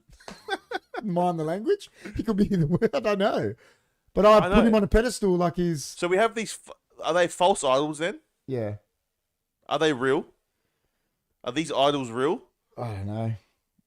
Yes, Chris. Jess is fully agreeing with you. Sport enhances mental health, Rob saying. Paul says, Jess, KP is an excellent podcaster. He's got the charm. Thanks, man. Thanks a lot. And Jess is laughing. She goes, he's a winner. Ah, thank you. Thanks, guys. It gives you a dopamine hit. Oh, okay. Thank you for the lovely comments, everyone. I admit, listen, on that topic, what Paul said, I love doing this. And the minute we got into this to Chris, I said to him and John and Jim, I believe at the time, I want to do a podcast. And I remember a lot, maybe not so much Chris, Jim and that, they were like, oh, what are we going to do? And I was like, we're just going to talk. Well, who cares? Well, you said to me, let's do a podcast. And I was like, podcast? Yeah. And I was always doing the food stuff. Yeah, but I always wanted to do it. I said that I love that idea. And now all we do is podcasting. Or live streaming, yeah. My dad always told me I talk too much. So he always told me that you could talk underwater with a mouthful of marbles. So, yeah. But hey, they had that in the old days. Warring against each other, countries fighting against countries so they can win and conquer. Exactly. Yeah. And their sport was going and killing people. Their sport was putting men in a gladiator environment, and that was sport, wasn't it? The Romans, which was pretty shit. And they used to sit, but they did the same thing. They sat there cheering on the man getting killed by a lion. I know, but yeah, that's true. But I think people now, I don't know, actually, we're probably dumber. But would that happen again now if you got rid of sports? Well, it pretty much does, doesn't it? When you see a UFC fight, what is it? It's two guys gladiating against each other, isn't it? Yeah, it is. It's two gladiators fighting to see who's the best, and not just men cheer that, men, women all sit there cheering it on and champion these guys. Champion of the world, they call it. Yeah. You're the heavyweight champion of the world. Yeah. The world. Yeah. You know, because you bashed another guy in a ring. And they cheer it, don't they? They do cheer it. Like they love it. Like it's, and that, what is it? It's barbaric. When you think about It's barbaric. When you think about fighting, it's barbaric, isn't it? Yeah, it is. It's not nice. Soccer and football really, so much isn't barbaric to the, but fighting is barbaric, isn't it? It is. Why do we cheer it? But we do. We champion it. Oh, he's so good at bashing that other guy. Yeah. Like that's not good. That's not great. It's not. Is that good to it's not great at all, man. No. Like don't get me wrong, I like UFC, but if you think about it the way you just put it, Yeah. it's terrible. Yeah. See, it's funny what Rob said. He goes, yeah, Don, if only Genghis Khan hosted an archery tournament or horse polo instead of, just conquering people, the world would have been looked at completely. If he just thought, I'm not going to conquer the whole world, I'm just going to be the most simple sport in the world, it might have been so different. And Jess says, I don't know if things are better or not since then, about back in the day, which is very true. You need to read Lord of the Flies, stranded school kids on an island turned to violence. I can already imagine it. Yeah. No, but you admit we agreed. It's barbaric, isn't it, fighting? It is. But Tyson Fury is one of the highest paid athletes in the world. So when we're watching, we're just trying to see a fight. Yeah, because Like you could do that anywhere. well, couldn't we just go out and But just why are we paying so much money to this bloke to bash someone? Well, I remember going to nightclubs back in the day. Some of the best fights I ever saw were there. They didn't get paid money for it. No. They went to jail. They got locked up. It's funny. Like, isn't it funny? Like, you get locked up for a fight on the street, But if you do it in the ring, in the ring, it's fun. yeah, you could kill someone in the ring, but it's fine because it was Yeah, but against law. an alien watching this would think we're Of fucking course. stupid. Of course. No? Why are those two guys punching each other and everyone's cheering? Yeah, why? Like, it's stupid. Like, you know what I find stupid? The sport where they slap. Oh, I don't get that sport, man. Like, that would be like, what Yeah. are you doing? see, I get this. Jess says, why do guys love fights, testosterone? But it's not. There's women fighters, and they love it. There's women boxers. Yeah, there's but women. they might have more testosterone. Maybe. Yeah, they might. I don't know. Yeah, I'm not sure. It's not barbaric if killing isn't allowed. Now, I don't agree with that, man. Boxing, if you break it down, is two guys standing there, and UFC, they're trying to hurt each other. Man. If someone didn't stop you from choking him, You'd die. they're going to keep choking him. If someone didn't, he's tapping, Yeah, of course. you're trained to kill him. In some, It's barbaric, man. It is barbaric, really, if you think about it. It's barbaric, of course it is. Yeah, there's rules that make it you're not going to kill someone, yes. But if the rules weren't there, you'd be able to kill someone. Yeah, majority, man. Yeah, I agree, Jess. Majority, man. It's just getting more traction now. But like Chris said, they could have, I don't know, those women that are into fighting might. Don't get me wrong, I like UFC. I do. I like wrestling. Yeah. Wrestling's different, but I love fighting. Yeah. I've always loved it, right? Yeah. But when you break it down like KP has, Yeah. it's not nice. See, I like this point that Rob wrote. You know what I mean? Humans are the only species that murder for non-survival reasons. Exactly. Because a shark kills something to eat it.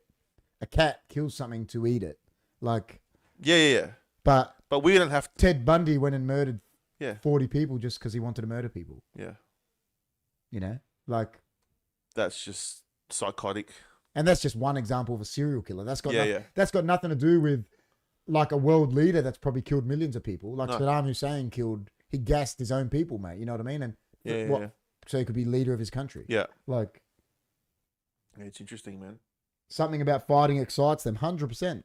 Oh, it would be adrenaline and a dopamine and So I mean, You know. it would have been good if when we have Adrian on to ask him, because Adrian fought in the ring. yeah, it'd be nice. What to say. drove you to be into fighting as a sport when you know you're going in the ring and you're going to get punched in the face? Is going to be Dude. getting punched in the face is going to be your reward for this. Yeah. What do you think I about know. it? Think about it.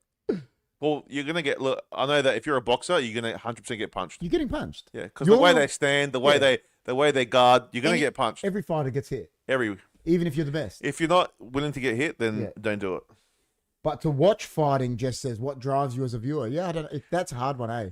I agree, because when you break it down, like you said, it's It's pretty silly. I don't like watching like fights on the street. No, I don't like, like that. I don't like fights. I don't But like- men like- do. But like- Jess is right. There's men that see fights on the street and get pumped for it. Yeah, see, no, I don't like that Yeah, no, I agree. I don't like it. because it's not worth it. Yeah, I agree. You're not getting paid to do it. Why are you fighting for? Like for what? For what reason? I think every fight that gets on the street can always be avoided. Yeah, yeah, 100%. And but watching it on UFC, then we love it. Yeah, see what know what I Rob mean? said? Living it, Jess, maybe they're living an alternate life through others, perhaps. Some people like getting hit just to see how much they can take. It's true. They do. Do They're they up. actually, though? I just don't get the slapping thing. It's so dumb. It's the dumbest thing. Like, would I've you ever ever do that? No, it's I not a would sport. never do it. No one could ever see. I could sit here. It's like a flat. You know how I've said about flat Earth? I don't believe it, right? Yeah, yeah. No one could sit here and convince me that's a sport. I don't give a fuck what you say. Well, I Dana don't care. White. Yeah, yeah, good on him. Dana White is a moron. Dana White thinks soccer players don't have talent. Yeah, he does. He's a Yeah, moron. he did And say then that. what did Joe Rogan say the other day? He was on his podcast. He goes, I reckon soccer players are the most talented people in the world. He said that in the world. He goes, and they're the fittest.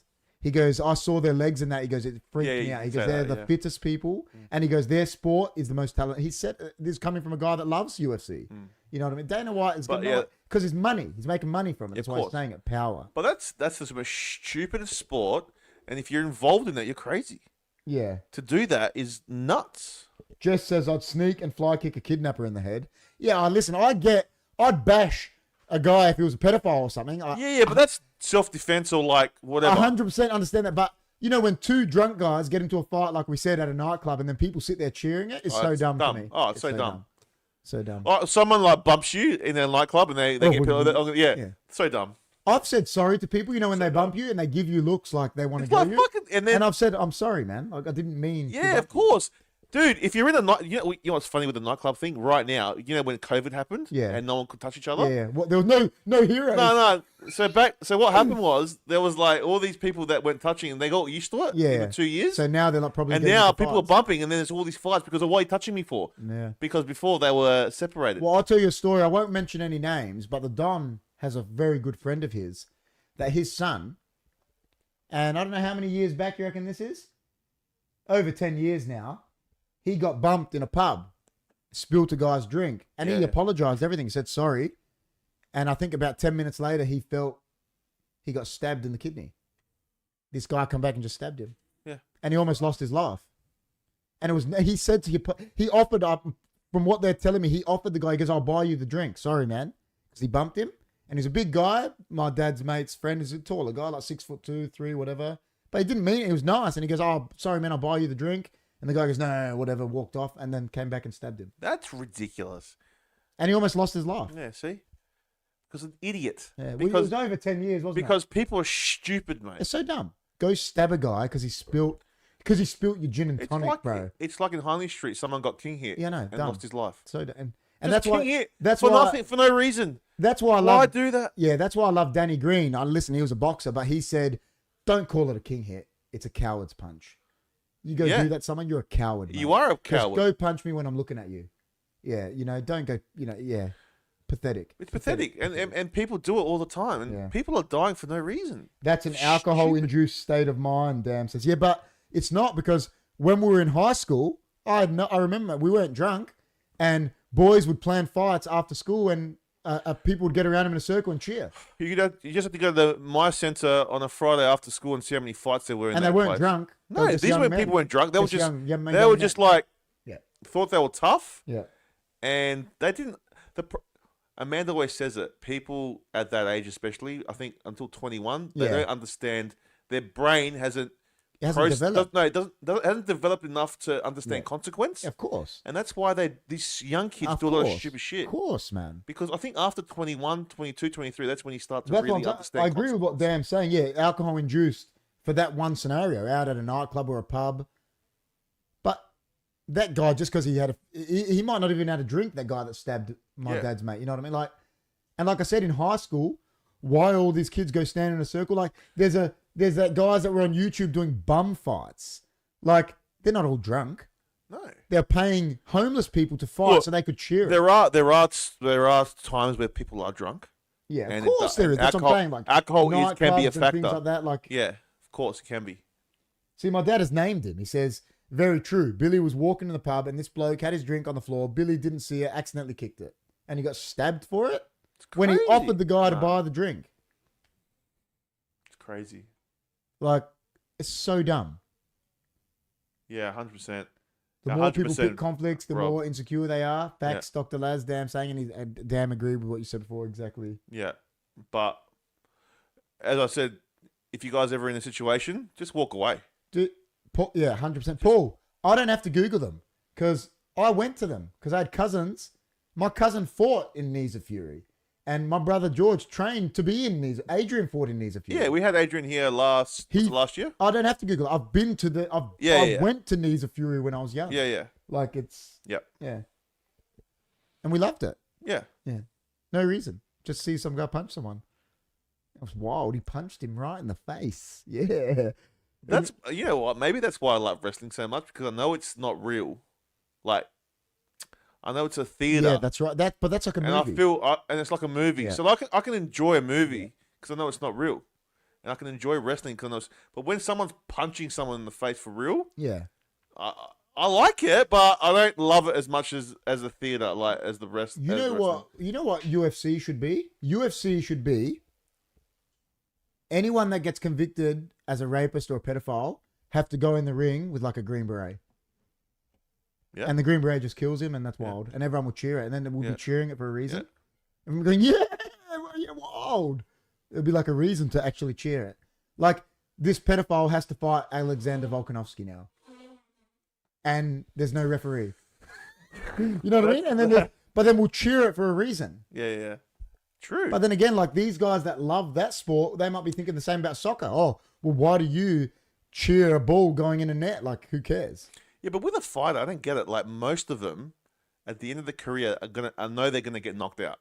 Of course, right? Every single one of them. And Not brain damage. Look at Muhammad Ali. Unless they finish with the title or something, they're gonna get knocked out. Why would you want to get knocked out? I agree. Like, you know what cracks me up? Like, look at Muhammad Ali, right? So obviously he was a millionaire. He was world heavyweight champion, renowned as the greatest guy ever. But in the last 20 years of his life, was that worth it? No. Really? Was it worth it? Well, I guarantee you behind the scenes, his life was not worth that. Because the last 20 years would have been the worst. Yeah, I know. It's sad. The way he would have had to live would have been terrible. Yeah. And it would not have been worth it. No. It couldn't have been. Like, is it worth your life, bro? Yeah, you might have been so good at it, but it depends on how he thought about life, and that it's hard to talk for him. It's so egotistical, isn't it, really, when you think about it? It is a bit. Because he used to come out, even when he had Parkinson's, he was shaking, he's like, I'm the greatest. It like just held on to that. Like, it was worth that much. He had a big ego. It was worth your life, obviously. Huge ego. Because if he was never a boxer, he'd probably he was my dad's age, I think. He would still be alive now. Yeah. It's sad, man. It is. Like, when you think about it. But going back, people are obsessed with, profession. Like, you're obsessed with soccer. 100%. Like, you want to be the best. He wanted to be the best. So exactly. And he went through hell to be the best. 100%. Damn goes, you would hate King of the Streets, which is no holds barred fight league, eye gouging heads. To me, that's just idiotic. It's moronic. It's so dumb. Isn't it? That to me is moronic. Like, head stomping in that, like on the street, like, really? Like, man. Is this an actual fight club? Oh, no, it's like King of the Street. It would be like it'd probably be a channel or something. Pedos are protected in prison. Why? Let the other inmates improve the world a bit. Exactly. We've talked about that 100 times. That's an absolute disgrace. Because of some unfathomable reason, there's so many damn pedos in all places. Yeah, true. It's because of the government is run by them. Exactly. We talked about that is why, ladies and gentlemen, we've talked about this before. It's because there's no consequence. A guy, and I'm not saying it's right, can deal drugs, but get 200-year sentences, and then this guy can ruin another person's life from 5 years old, and he gets out in 10 years. It's the dumbest thing I've ever heard in my fucking life. It's because the people that run the place are that. Now, I don't want to say it to get demonetized, but that is. They are. They're correct. Criminals. But it's the dumbest thing I've ever heard. Like, and there's money involved as well. Like, someone could break in to my house, right? and try and harm me and Jess, right? Yeah. And I could see him trying to do that and defend us and kill him, and I could get more time than a pedophile. I know, it's crazy. It's the dumbest thing I've ever heard. Dumbest thing I've ever heard. Aliens would be laughing. They would be. Someone could break into your house Yeah. and have intent to harm your family, Yeah. and you absolutely fuck them up, and you could get more time than a pedophile. Yeah, it's ridiculous. It's the stupidest thing I've ever heard. Sure is. But then, if I stab him, right, he's trying to hurt my family, and say, oh, wait a second, he fell and tripped on the fence, I won't get in trouble. Exactly. So dumb. The laws are ridiculous. Yeah, it's so dumb. Absolutely ridiculous. I watched a guy stomp on a baby rabbit alive while shooting him. I hate that shit too. Yeah. Yeah, I hate that shit. Yeah. Killing- Okay, so which sport have you all watched and thought, nope, never watching that again? Jess says all of them. Definitely the slapping. That ain't no sport. Sport. I don't care. To me, that's not a sport, so I'm not going to mention that. But to be honest, I don't like baseball. Baseball I to don't me. mind watching it, man. I actually sat there once and watched them. Yeah, I actually don't mind. watching It's same with cricket. I don't mind the technique of a batter. cricket. Yeah, but again, I don't Shit. mind the technique because I played it. I was a real good batsman. It's same with but when it comes to the rest of the sport, besides the batting, to me, it's like baseball. Yeah. Once I have got to go stand out in left field the fielding. for 12 innings, I Just give me a- prefer if I was to play a game of either baseball or cricket, the fielding I'd rather do baseball because it's like more fun. Like they got the bases and like yeah, where maybe. Cricket. where is- like yeah, I know cricket what you you can mean. be out in the fucking I get what outfield you for mean. like I get it. ages. Yeah, I get what you mean. For me, I reckon. But if it was a one day, it would be different. A one day, it goes everywhere. Oh yeah. But I know what you mean. But yeah, I'm not the biggest fan of baseball at all. But But I think there's more skill with cricket because the way it bounces. 100% because it takes a bounce. Yeah, it I takes a agree. bounce, yeah. But you know what? To be honest, like I know this people might not like this, but I don't really care for cycling and shit. Like, Well, after what happened with Lance Armstrong. no, but would you sit there and watch No. cycling? But you know what? I do like motorsports. Like people say, Yeah, how I do you don't watch mind motorsports. How do you watch a car go round and Yeah, but round? that's different. They don't I just- like it. That's different. It's technique. I can sit there and watch a race because you know it's hard to drive a powerful car. it is That's hard. why. It is hard. It's not easy to just go drive a powerful car. No, they're going to be fit to do it. Yeah, they do. They're one of the fittest athletes. Yeah. Formula One drivers. Yeah. But cycling, how does someone sit there and watch cycling on Cycling, TV as well? And they watch Tour de France on TV and they're like, Some of the Olympic games can be boring. oh yeah, like Olympics. the walking. I and don't that. like athletics. I'll admit that. I don't really like athletics. Some of them I do. Like They're okay, but really, I like the gymnastics. I like skeet shooting because the Cypriot won the first Cypriot gold medal. Okay. He was shooting. I think the Olympic No, games I are not don't- what they used to be. Yeah, no, 100%. It used to be No. very. Like swimming, I used to get into, but Yeah. I am like you, KP. About the baseball and that. Slapping 100% a sport, damn says. Nah, I don't. There's nothing you could say. I to can't me. get into cricket though. I just can't get into it. Maybe I watch like cricket all the time. It's an insomnia solver, the Don says. If you want to go to sleep, watch cricket. That's what he's saying. Yeah, damn. Sailing, can't watch it. sailing. Motorsports is wild. Dressage, the walking race. Damn. Listen, damn has said it. There's no way do you believe slapping is a sport. Do you believe it's a sport? Is that a sport? Well, What look, if technique you're do you need to winning slap me? or losing, I guess it is a sport. It's classified, but can you agree with it? No. Mate, I tell you what, if it was a sport, my Bapu would be the world champion. His slaps were the best. Yeah, 100%. Right? You know what I mean? Yeah, Like, probably. there's no way that's a sport. To stand there and you get to listen, and the fact they get to go like this, they get to go line it up as well. I know, but like and because you sit there and because just take it. because there's an outcome, I think it has to be a sport because there's a winner and loser, right? No, but see, I don't agree with what Dan's saying. He says same as any other form of fighting. That's not fighting Well, it's not fighting. because you're there with your hands behind your back, and you have to let them hit you. There's no defense. Whereas UFC boxing, you can try to defend yourself. That is true. Slapping, there's no defense. The only defense is how strong your jaw is. No, that's it. That's it. It's dumb. It is. Look, I think it's stupid to say the truth. I love poker, but is it a sport? I love poker. Texas Hold'em, Poker's a sport, Yeah. but it's because me and my brother George, we play all the time. yeah, because you're winning. I think if won you big win money or on it. lose, Yeah. it has to be classified as a Yeah, I sport. think so. Even the slapping does, but is it a good sport? No, I don't think it is. I like what Rob said. So damn, I can bitch slap people at work tomorrow and tell them, don't worry, I'm in training for, I'm a slap fighter. I'm training. You know what's funny about those kind of sports? Absolutely, Rob. Oh no, it's just gambling. Do you know what's funny about these sports? Like fighting, the slapping.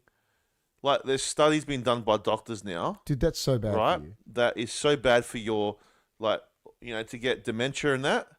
Like, and you're doing it for money. That's great. Like to think that people want to do that and then put the risk that you're gonna like what you said about Muhammad Ali. Yeah, those guys. Is it worth it? No. Is it worth the money? No. UFC's not worth the money. No. How is the UFC getting away with it though? They must sign these massive waivers. No, I don't know. Because like the AFL, right? They're having all this concussion Same problems. with soccer. Yeah, but they're going into court with some players, Oh, right? They will be. The UFC, how many bloody? They must sign a waiver that allows them to do it. Have to. They would have to. It's like, yeah, I don't know. No, it's not. It's just gambling. Massive health risk. I agree. Poker is probably just gambling, but they consider it a sport because Imagine everyone Imagine everyone in the world had to fight. That was part of your life, right? Fighting. Yeah. Imagine how many dumb people there would be because everyone would be brain dead. Oh, it's so. Huh? 100%. Imagine that. Imagine that was everyone had to do it. Yeah, I know. It's just part of life. You have to fight. Well, you have to go into a ring and fight. I'll tell you why slapping is so bad, right? And this can be a bit scientific for people if they want to listen to me or not. If they don't, it's fine. But the first part of your body to lose water is your brain, right? So when you're dehydrated, that's why you get headaches and stuff like that and the last part of your body to rehydrate is your brain. That's why when you try and jug water, it doesn't fix it. It takes time. And the reason you get concussed, because when you get punched, your brain moves inside your head quicker than the outside catches up to it.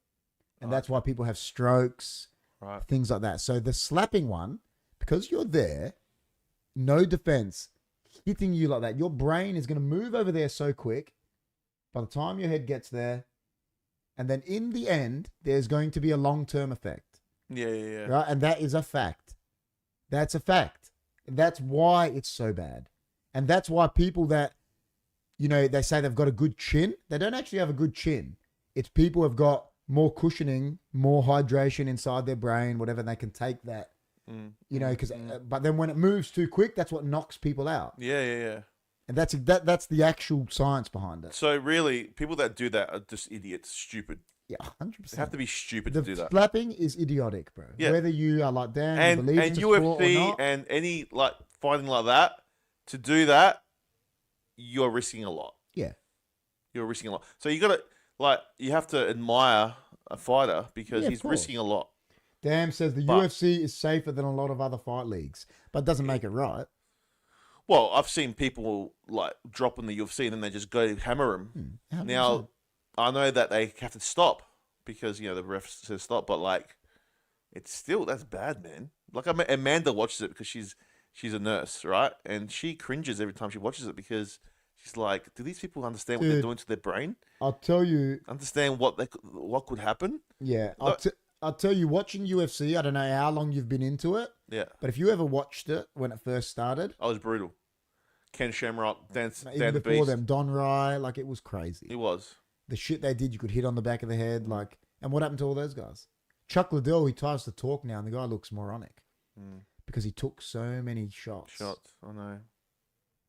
Like, which doctors do you believe? Some are arguing heading the ball in soccer should be banned. Yeah, there you go. Why? It's because it hits your head, doesn't it? You could. but is it hard? Well, I header a ball that's coming to me from 100 meters away. It's got to be doing something. Has to be. Like, there's no.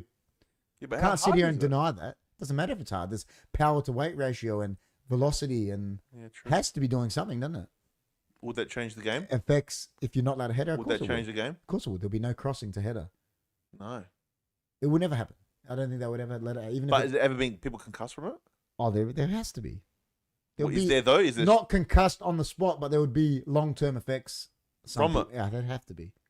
And I'm sitting here playing the sport, and I say there has to be because you're getting hit in the head. Yeah, but I've played soccer before. It never hurt. It doesn't hurt, but you're getting hit in the head Right. non-stop, constant. Hmm. You know, like If you play every week, yeah, I guess. the UFC is just the biggest in the West. Yeah, up the thumbs up. Toby said. I think it means the likes. Yeah, likes. The Don can multitask on your Don. Rob says. Sack those doctors, Rob. Nah, damn. There's my first bitch slap receptionist. Nothing happened to you, KP. Well, I don't know. I'm only 30. I'm only 21. You know, so I don't know. I'm only young still, aren't I? Well, I nothing- don't, there could be a long-term effect later in my life.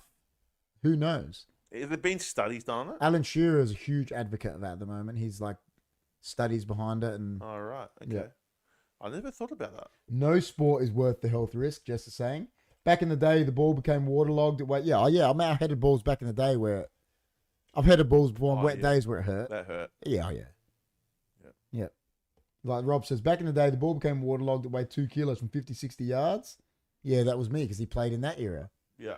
Jess, adults have the right to make their own decisions and the consequences. That's another true point. They do. If you think it's worth it, yeah. In Jess's mind, it's not. No sport is worth the health risk. No. So like me, I've broken my leg in 2 spots But you and know went what? back and played that exact sport. But then again, everything's a health risk. Yeah, Like, Jess even, said no shit. even walking, like going for a walk, Yeah. there's always a risk doing something. Yeah. Driving a car. But it's true. Doing Like, look everything. at it. I broke my leg in 2 places. The Yeah. two of the biggest bones in the human body. See, you playing soccer is a risk. And I went, of course it is. How And I about went back wrestling? and When I used to played it. wrestle, man, it used to be a 100%. risk. When really, should I have went back and played? Maybe not. You might have problems later. I don't know. Yeah. Knock on wood, you don't. I love all the nurses right now and ICU staff. There you go. I think everyone does. But I think there's calculated risk and there's silly risk. yeah, that's- 100%. Playing that slapping game, that's That's just a silly dumb ri- risk. It's a silly. dumb risk. Silly. See what I mean? Stupid is so dumb. Yeah. And UFC, like, if you're not, it's borderline silly too, because It is. if you're gonna get Mate, hit and you're gonna have a career out of it, your life could end up like Muhammad Ali. yeah. Now people can go, oh, I want to be Muhammad Ali, but it's like, do you? Mm, How much did he suffer, man? yeah. You know what I mean? Oh, that's what I said. Imagine, Not everyone does. but imagine you love UFC, right? And you want to be a UFC fighter, but a la CM Punk, right? You're just not good at it. No, But he kept pursuing it and just kept getting knocked out. no. You have to say no. Got it, don't you? You need to know when your time's up. Like, you could love it, but what if you're just not good at it? No. Like, do you pursue it still? No. Yeah, but No. some will. There'll be some out there. That's ego driven, man. There is. Well, That's like, what it is. it's like in any world, right? Like, even let's say talk about doctors, right? There's got to be people finishing at the bottom of those classes. There's got to be bad doctors and good doctors, just like there's got to be Yeah. good soccer players, bad soccer players. There has to be. But they keep pursuing it, don't they? Because that's why there's rankings. That's why there's a champion Well, and there's someone down here. It's, the motto is never give up, I guess. Yeah. People don't want to give up because people feel that they're failures if they give up. So Yeah. And failure for some people is not an option. And that's, as I said, ego driven as well. 100% ego. Do you know what I mean? Where they're like, and they want to prove people wrong as well. Yeah. Proving to themselves and proving other people is what drives people, I guess. Yeah. But really, you shouldn't worry about what anyone thinks. Yeah. You should really just what resonates with you is 100%. if you want to do it. But like health is a concern though. If you're getting beat in the ring, Oh, of course. Scars says, yo, what's up, Scars? How are you, man? scars. How are you, man? So, guys, what's the cost of being a true fan year and year? It's thousands. It is. To be a true fan of a sport, it is. Because you're paying for subscriptions, memberships. It is. Yeah, but there was no answer about what do you benefit apart from camaraderie. It doesn't. Nah. Nothing health wise. Watch out. My daughter will be a nurse at the end of the year. Oh, my God. Andrea says. Really, Don? Do we now call her Florence Nightingale? Oh, that's... Oh yeah. Definitely in thousands of dollars. It is. A quick shout out to Amanda. She just finished her degree in nursing, so congratulations. Hey, you know what we got to do for that? She's actually with her grandma at the moment. Her grandma had a fall. You know what we got to do for that? So I'll tell you congratulations. what we're going to do for that.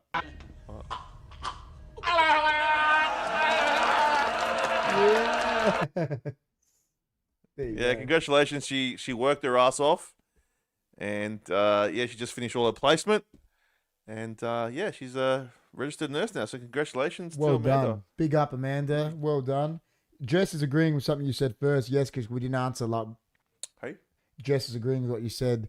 I think how you said we didn't answer like what you get from it. Like well, you don't get kicked in the head, no mental health. Jess is saying like what you said. What do you get from it? Like you don't.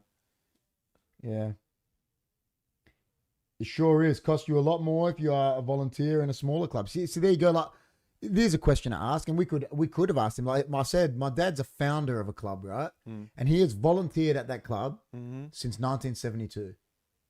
Never taken any dollar from it. Volunteered at that club, still to this day. Yeah. Maybe are you getting something from it? The camaraderie you're getting. You're finding. You're getting friends. You're getting. But You're getting friends. You're making connections with the people. Because But because he wrote here, it sure is. It costs you a lot more if you're a volunteer at a smaller club. it didn't buy you your house, did it? No. Did it give you your health? No.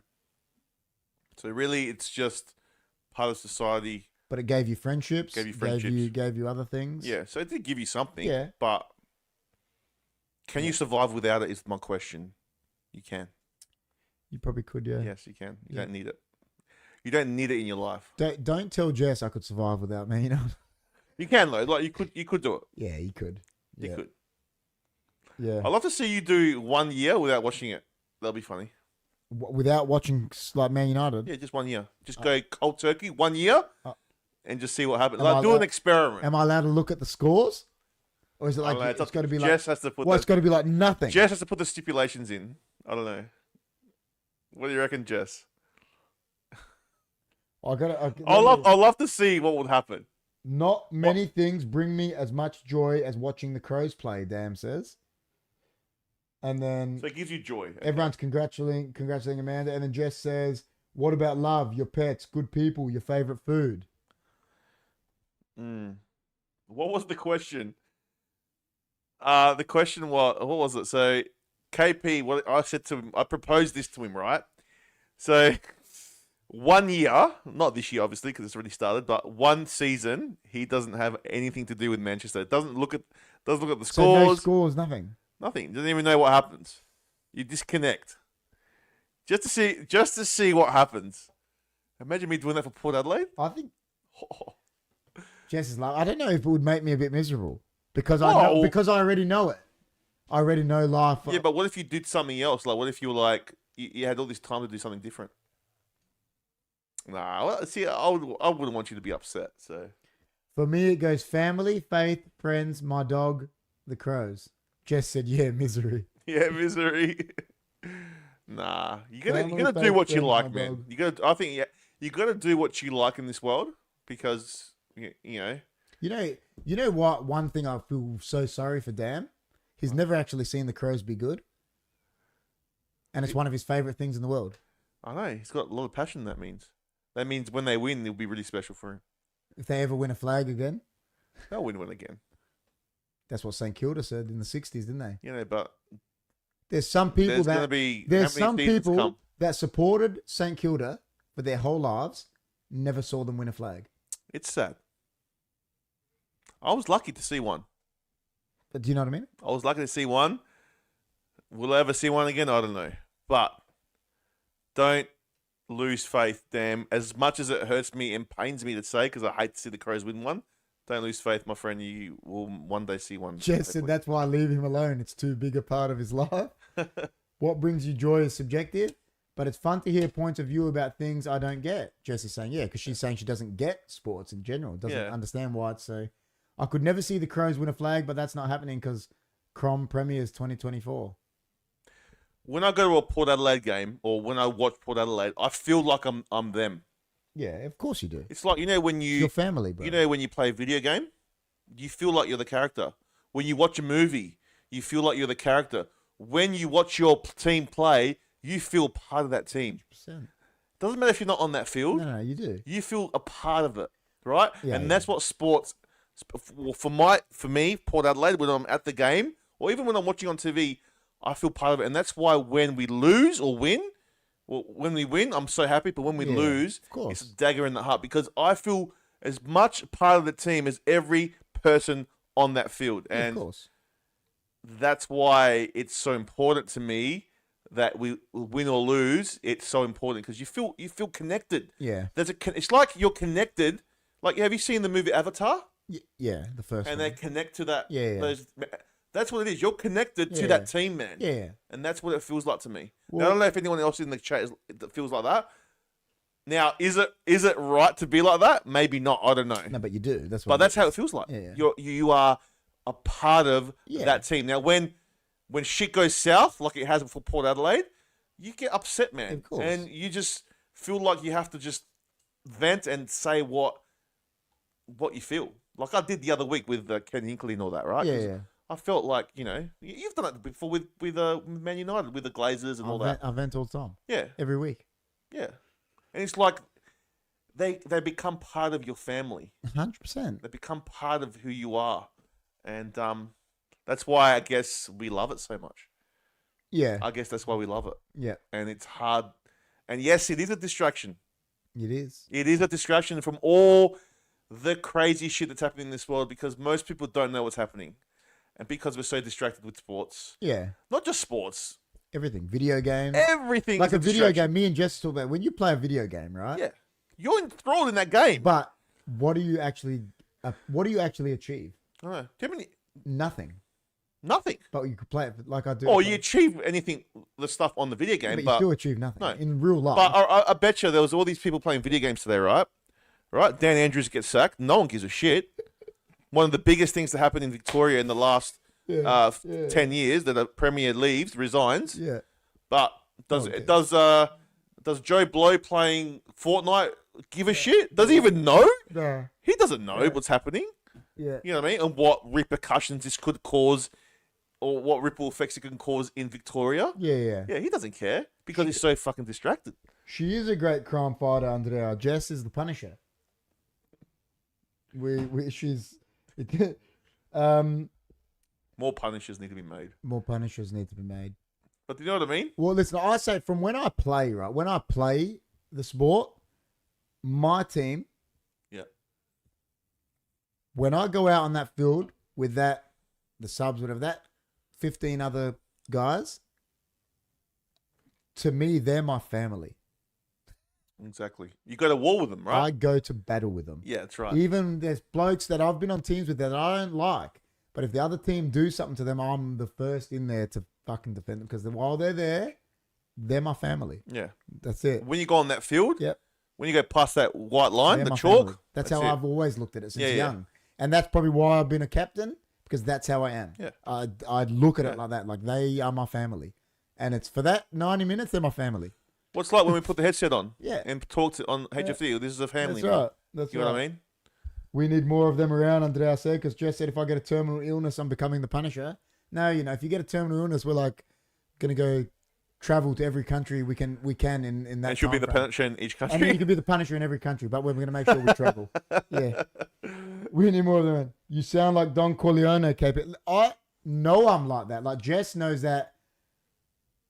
I am like that with my team. And about my club, I go to battle for them. I've been on fields where I've seen guys try and hurt younger boys on my team and that, and I'll go and I'm the first in there to, Yeah.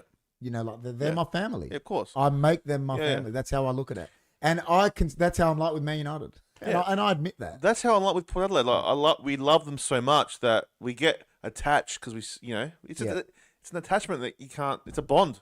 See, I know what Rob's saying here. Rob goes, KP, what if you're the seventh substitute, hardly ever used, and only on for 5 minutes? Are you as excited winning as the fans? I've been on in the finals with my team, Yeah, yeah, and I didn't get on the pitch, right? right. And it meant as much to me because that was my club. Yeah, But I get what Rob means for someone like Calvin Phillips that's at Man City, doesn't support Man City, probably doesn't give a shit, he's just getting paid. But if you love that club, depends where you are. yeah, like I didn't give a fuck, I was just happy they won, Yeah. even though I didn't come on the field. It's like a You know? sub. It's like Yeah. It's like if you got injured before a grand final, like Dan McStay next week. Yeah. If Collingwood would win, how's he gonna feel? Yeah. Do you know what I mean? Yeah. Yeah. I know it's weird. It's weird. It's funny when you actually sit down. Like Jess has a really good point. Like, what do you actually get from it? Like what? But like you said, it means it's that. I don't know. It means it's an unspoken connection you have Yeah. with your team, Yeah. and if you don't have that connection with a team like that, it's hard to explain. Yeah. But yeah, What moment do you remember? The moment you like fell in love with Port Adelaide?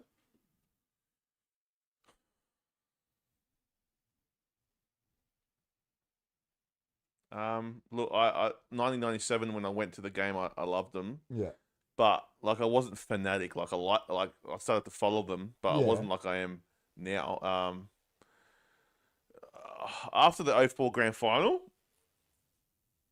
yeah, I reckon after '04. 04? Yeah, like '04, like when they were in that '04 stage, 2003, 2002, when they were, Yeah. yeah, I started to really go for them then. I followed them in '97, but because I was a teenager then, I wasn't like, They beat the Crows in the first ever showdown. yeah, I watched that. I watched it.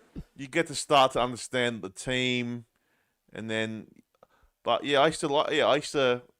When I was in my teenage years, I was all about partying and going out. Yeah. So watching footy was like secondary to me back then. Yeah. In my early 20s and through my 20s, that's when I started to really get into it. Yeah. Understand the history, understand the game better. Because as a kid, before I was a teenager, I used to love footy, man. Yeah. I Yeah. used to watch all the grand finals. I used to, Yeah. you know what I mean? So, yeah, it's probably around really understand and love it Yeah. was around in my 20s. Yeah. Yeah. Yeah. Well, I got into soccer young. Yeah. Because of my dad. Obviously, we were at a soccer club involved with it. And I remember sitting in here, I was only 5 years old, watching Italia 90. Yeah. And I cared about sitting with my dad. And then the one I really remember was watching World Cup 94. I remember USA 94. That was one of the best because I remember that as a kid. Loved it. Romario, Beto, I loved USA 94, right? Baggio. But so I was into soccer and that, and my dad was always a Man United fan. Yeah. He was supporting them since the 50s. Yeah, yeah. So we would support, but then the minute I fell in love with them when I was a bit older, we used to have FA Cup nights at the soccer club. Yeah, yeah. 1996 FA Cup final, Man United, Liverpool. So the biggest rivalry. And it was 0-0. Yeah. Eric Cantona scored this volley that was just, it was like a superhuman. Yeah. And the whole club erupted. We used to go back there. Remember how many people used to get there back in the day at the old Weagle? Yeah, yeah. I remember blokes joining out, like the eruption that happened when Eric Cantona scored this goal. And I was like, the way he did it, I was like, that's the moment I fell in love with Man United. Yeah. I was supporting him from then because my dad supported him. But that moment, the joy that was on his face and like the people, it was like, I was like, how did he do that? The way he scored this volley, it was like, and I'll never forget that. At the old Weagle, man, it's not even there anymore. The club room's not there anymore. We used to have the FA Cup nights there. They were the best. Yeah. And I was mate. When you get it from a kid, you get to love it. Yeah. Like, more as an adult as well. Yeah, see, my dad's Like the saying passion it. grows. He remembers it from a kid. He fell in love with United when they had the plane crash. 1958. There you go. The plane crash made him fall in love with them. There you go. And he was just reading about them. Yeah. You know what I mean? And Yeah. he's been supporting them since the 50s. Yeah. I remember at school, you used to wear the Man United All the time. shirt. And the bag. In the bag. I had the bag, and that's when that guy bullied me, broke my bag. And Like, when I remember you at school, I don't remember you with the uniform. I remember you with the red shirt. yeah, remember I used to wear it? Yeah, I know. And everyone used to remember me as a Stone Cold Yeah, shirt. Stone Cold. Mine had Sharp, and I used to get in trouble Yeah, I every day remember. for wearing Man United top. Yeah, but no one cared. Okay. I used to wear a Stone Cold Yeah, and then Steve I'll Austin put shirt. the jumper on because they told me off because I had a white collar. I could get away with it. Yeah, yeah. And then I'll take it off, man. Loved them, bro. And my dad had bought me that top, I think, back. He bought the bag and a cup he bought from when he went to England in the 80s. Yeah, he yeah, bought yeah. them back from Old Trafford, and I was obsessed with that bag. Wow. And when that bully broke it, it was like the worst day of my life. I remember I went to George because he was year 12. It was the worst thing that had ever happened to me. Yeah. And all he did was break my backpack. But it was Yeah. Man United. I Yeah. could not Yeah. believe it. Yeah, yeah. Could not. I was. Well, does it borderline obsession? It is. It's an addiction. Isn't it? It's an addiction. 100%. Or we've talked about addiction before. But Is addiction? if you're into a sport like that, and if you can't admit it's an addiction, I think you're tripping. Yeah, It definitely. is an addiction. Yeah, it is. It is. It is. It is. Watching 'Cause sport, it's an addiction. And it if is. anyone that can't admit that, I think is creaming. Yep. It's Yep. it is, man. Because you think about it, people not only watch it like Rob has said, they gamble on it. So that's another addiction on top of it. You wake up 3 o'clock in the morning to watch your team. Yeah, that's right. That's nuts. That's crazy. Like not many people do that. And that guy said it. Mark said it. Yeah. Yeah. Mark he's like the biggest Man United channel in the world, and because when they toured here, he had to get up at weird hours to watch the games. Correct. And he said live on his channel, he goes, listen, I've got the biggest newfound respect for people in Australia. He goes, you fans are like nothing there is. He goes, because for me to get up, go to 12 o'clock and go to a stadium, he goes, it's easy. He goes, but to get up at 3, 4 in the morning to watch your team week in, week out, he goes, is next level. It is, man. And he said it live. And people didn't like when he said it, because there's a lot of people over in England that are like, if you're not from Liverpool or you're not from Man, you're not a real fan. They say that. Nah. And they didn't like when he said it, but he was dead set about it. He goes, "Yous are like the true fans." Like, he goes, the one, the shit mate, yous do. the shit you do to wake up, like that is commitment, and that. KP, Yeah. KP, I loved your cricket pat story. Paul said, "Well, that was because of the Don. I got back, like I said, I got bullied. That is a good story. It was my bully story. Everyone has a bully story. A lot of people have a bully story. They do. It's either you stood up to it or you haven't, and Yeah. it was there. Like it's you know, it probably wasn't really, really good because I went and hit someone with a cricket bat. Like, but Yeah. you know what I mean? Like, Happens. he hit me with a cricket bat. That's how it was. It's That's it. I do remember the year. Yeah, I feel like we read that. Yeah, about 1958. It's an addiction. It is. Yeah. But again, have we answered why are people so obsessed with sports? Why? I don't think we can actually answer it. I don't think there's an answer. There's not like a clear-cut answer, but there's more like, as the chat said, like Rob said, camaraderie. Yeah. Making friends. Yeah. Being a part of something. Some people don't have, like, our lives are pretty simple, right? Sometimes. Yeah, 100% and they are. to be involved in something and feel like you belong is and that's what people want. People want to feel like they belong. Yeah. Sometimes, you belong to your family, but then when you belong to a big football club, or something that resonates with you, people love it. So now, to me, it still is a distraction. See, it can be a distraction. Of course, it is. See, like you've supported Port and I've supported Man. These are clubs that have won things, right? They always say, "What about There's these people that support these lower clubs week in, week out that don't ever win anything, and they still support them. I say wow to these people. Agree. Like to follow and to be committed to a team that hasn't won anything is amazing. So, hats off to you guys. If you're whatever fan you are and you love your club, keep loving them. One day it might happen for you. I don't know. Even us, I said the club that my dad created that I play for, we didn't win a title to 30 years into our history. Yeah. And, they kept supporting them every week. Well, there you go. So people have been in your club in that position. Oh, yeah.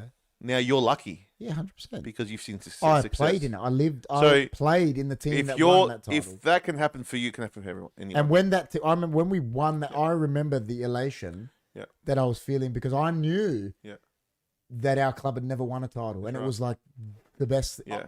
I remember it. I was just amazed. I was mind blown. That day, yeah. But everyone measures success differently, right? Yeah, of course. So, your success would be different to someone else's. Yeah. Release of emotions at the end of the week. True. It does. But sometimes I think as human beings, we miss the bigger picture because there's all these distractions. Should we let it get to us as much? I understand enjoying the wins, like the joy part. Yeah. But should we let it's not worth it. Should we let the bad parts get to it? Like when your team loses, should we resonate with it so much? You know why? We just because what's the point, man? Yeah, no. It's no point. But it still upsets us. Because you can't change it, right? Because it's happened. Yeah. We can't change it, and you get to fight for another day. Yeah. So why get upset? Like me and John ring each other every day, talk about Man United, and then Yeah. and then we do a podcast on it. We still talk about Look, if you ask probably a psychologist, they'll probably say it's not healthy. it. Probably. Because it's too much. Yeah. But you love it so much, as long as. But then a psychologist might also tell you to take a pill to be happy. Yeah, so- true. so- But if you got to find a balance. yeah. You know what I mean? Yeah. And because life can be complex as well. Like if you got all these things happening in your life, you got to know how to balance it. Well, sometimes from playing, I know when I'm at soccer playing, that's what I'm thinking about. It really gets you away from. Sometimes you could be having a bad week, and it really gets you away from that. Yeah. Because it gets your mind, clears you a bit. Like it's real good for those sort of things as well. Yep. Well, yeah. But some people are not like that. I know people No. that take their emotions with them on the field and then go Yeah. do stupid shit like get Yeah. sent off. And Yeah. whereas I'm not like that. I'm very, I just think in the grand scheme of things, as in life, I don't think sport plays a huge part. it doesn't. Good night. Bedtime for me. Early rise tomorrow. Take care, everyone. See you, Dan. We're going to go soon too. Dan told us he was coming on the show tonight in the studio and he never rocked up. He said it on the footy show. He goes, I'll be live. Pretty good show, man. Admin. It's opened us up a bit, like about our lives and See, I how we like think. what my dad said. Elation when you win something. I get it. But should we let the loss No. get to us so much? Enjoy the joy. You can get upset with the loss, but like I think once after 24 hours, if you're still bitter, it's time to move on. I remember like games when I would play, like if it was a bad loss, I wouldn't be over it until like training on the Tuesday, which is like 3 days. Yeah, see that's Until I got to go kick the ball again. that's a bit. It is. It's obsessive a little I'm bit. not like that. I was like that younger. I'm not like that anymore. Yeah, I've learned to be like, once the game's done, it's done. yeah. Because remember, I always say, once I can't control something, you shouldn't Can't care control about it. it. If you And can't- I'm like that now. Once I know we've lost, I'm like, yeah. You can't control what happens, man. Sometimes, and when a result happens, you just gotta let it go. Well, I was watching this podcast. This ex-soccer player, ex-England great, Gary Lineker's got this podcast. Yep. And he said it. He goes, like his team is Leicester, and Leicester got relegated. And he goes, listen, he goes, I was so upset when Leicester got relegated. He goes, the minute the second div, the championship kicked off, he goes, we all went there and supported it. He goes, we didn't even Exactly. realize we were relegated. He goes, we still went and supported it like it was Exactly. nothing. He goes, It's like so, me. It's like me. Like I'm pissed off at. Yeah, you Port didn't Adelaide, care, but but- you're still going to go support it like it's. I'll go support them. Exactly. And he said it. He goes, we all still went and supported Leicester. Like we didn't Yeah. get relegated. He goes, it didn't Yeah. matter. Like- He goes, it was actually real good. He goes, it was a bit of it makes it a bit better. He goes, because I know we're going to do a bit better this year. We're not going to get relegated. It's made me like it a bit more, Yeah. even though we've. At the end of the day, your footy team or your soccer team, Well, they're football, isn't it? Same right? thing. For your football team, Yeah. they're not going to cease to exist, right? Andrea says, after a few drinks, I was always. Are good. you gonna? It doesn't matter where they are Yeah. on the ladder. If they're They're down still Div there. 12, they're still there, Even if they man. get relegated, They I'm are still still gonna the support it. same Yeah. club, Exactly right. 100%. and if you are a true fan, You support them no matter what. no matter That's what. right. Yeah, that's spot on. So, anyway, look, it's been great. That's actually spot on. Yeah. And I said that. Man United get relegated, I still support them. Exactly. And people will give me shit, whatever. But Exactly. You might be. Look, it's normal to feel angry and that, but Yeah. as long as you can control it and move on, that's Man United got relegated in the 70s, right? Yeah. And there's Man United fans that are like obviously still fans now, but they've actually said that was one of the best years of supporting Yeah. Man United, that year when they got relegated. Yeah. Because they went down and it reset the club Yeah. and they actually enjoyed it more than, Yeah. you know. It's like the Port Adelaide fans, like, Port Adelaide and SANFL, and some SANFL people don't like it. It's like, dude, you got to get over it. You can't change what's happened. I understand you don't like the AFL, There's AFL now. but That's all there is to but it. there's only two things you can do. You either stop supporting Or don't. Yeah, or or do. don't. That's all we can That's do. it. That's right. Don't cry about it. It's not worth it, man. In It's the not end, worth it. It's in the in end. the end, they're under the same banner now. You may as well just support them. Yeah, I know, but there's people that And I get it. I know. If you want to just go watch SNFL, go do it. But don't Yeah, make a deal but about it. Just do it. the problem with people is people don't like change, Yeah, and no, change happens. 100%. That's right. People hate change. Unfortunately, change happens, People hate change. That's and after 50 to 60 years, things change. yeah, of course. Things are not going to stay the Of same. course. Well, look, like I'm a United, always. obviously United fan, right? My whole life, almost of supporting Man United, they have been dominant.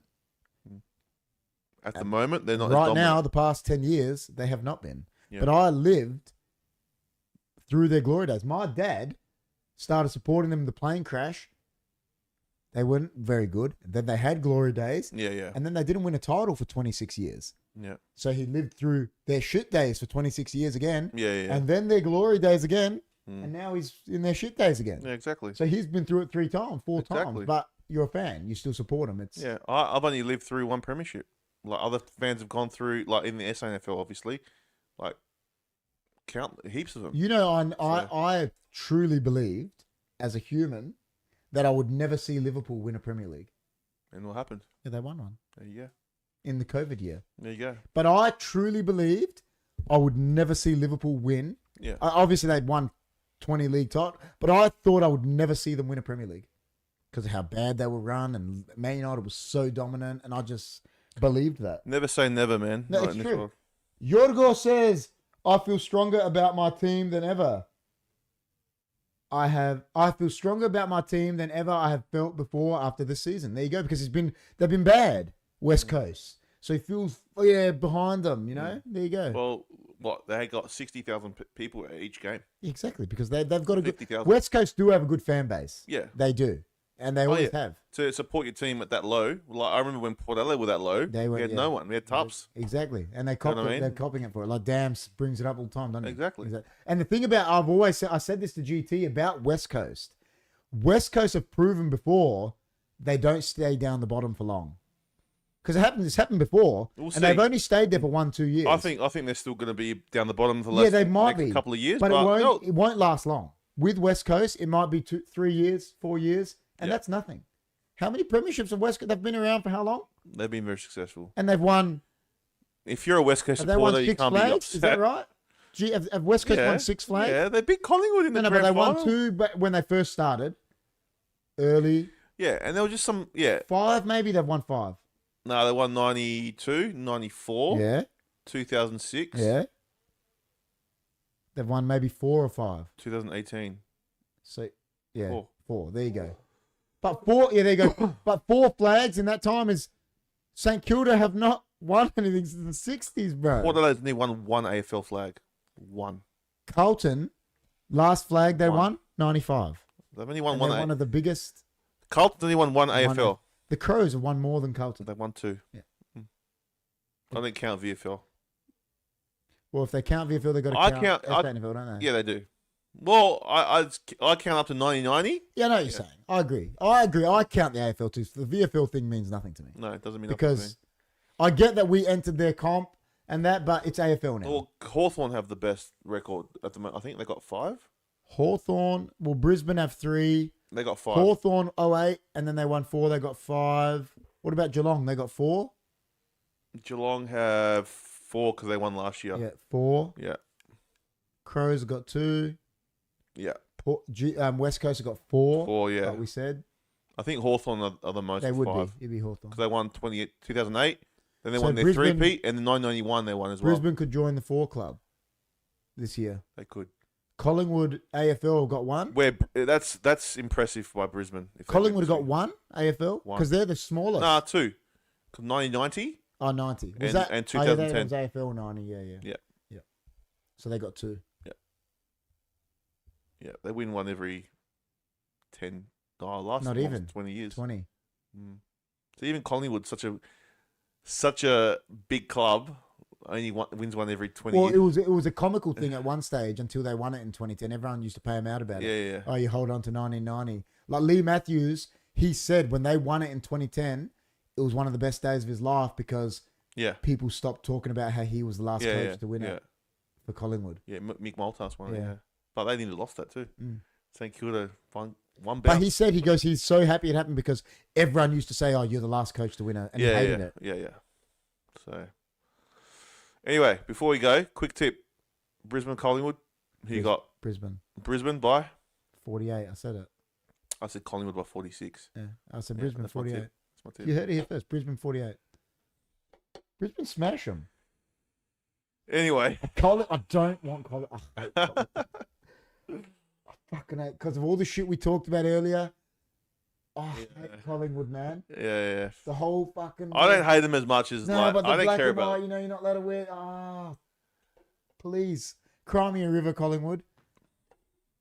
I wonder if Brisbane will wear their Fitzroy like Clash Guernsey. They should come as the Brisbane Bears. That'll be wild. Just rock up to piss them off and wear a Brisbane Bears top.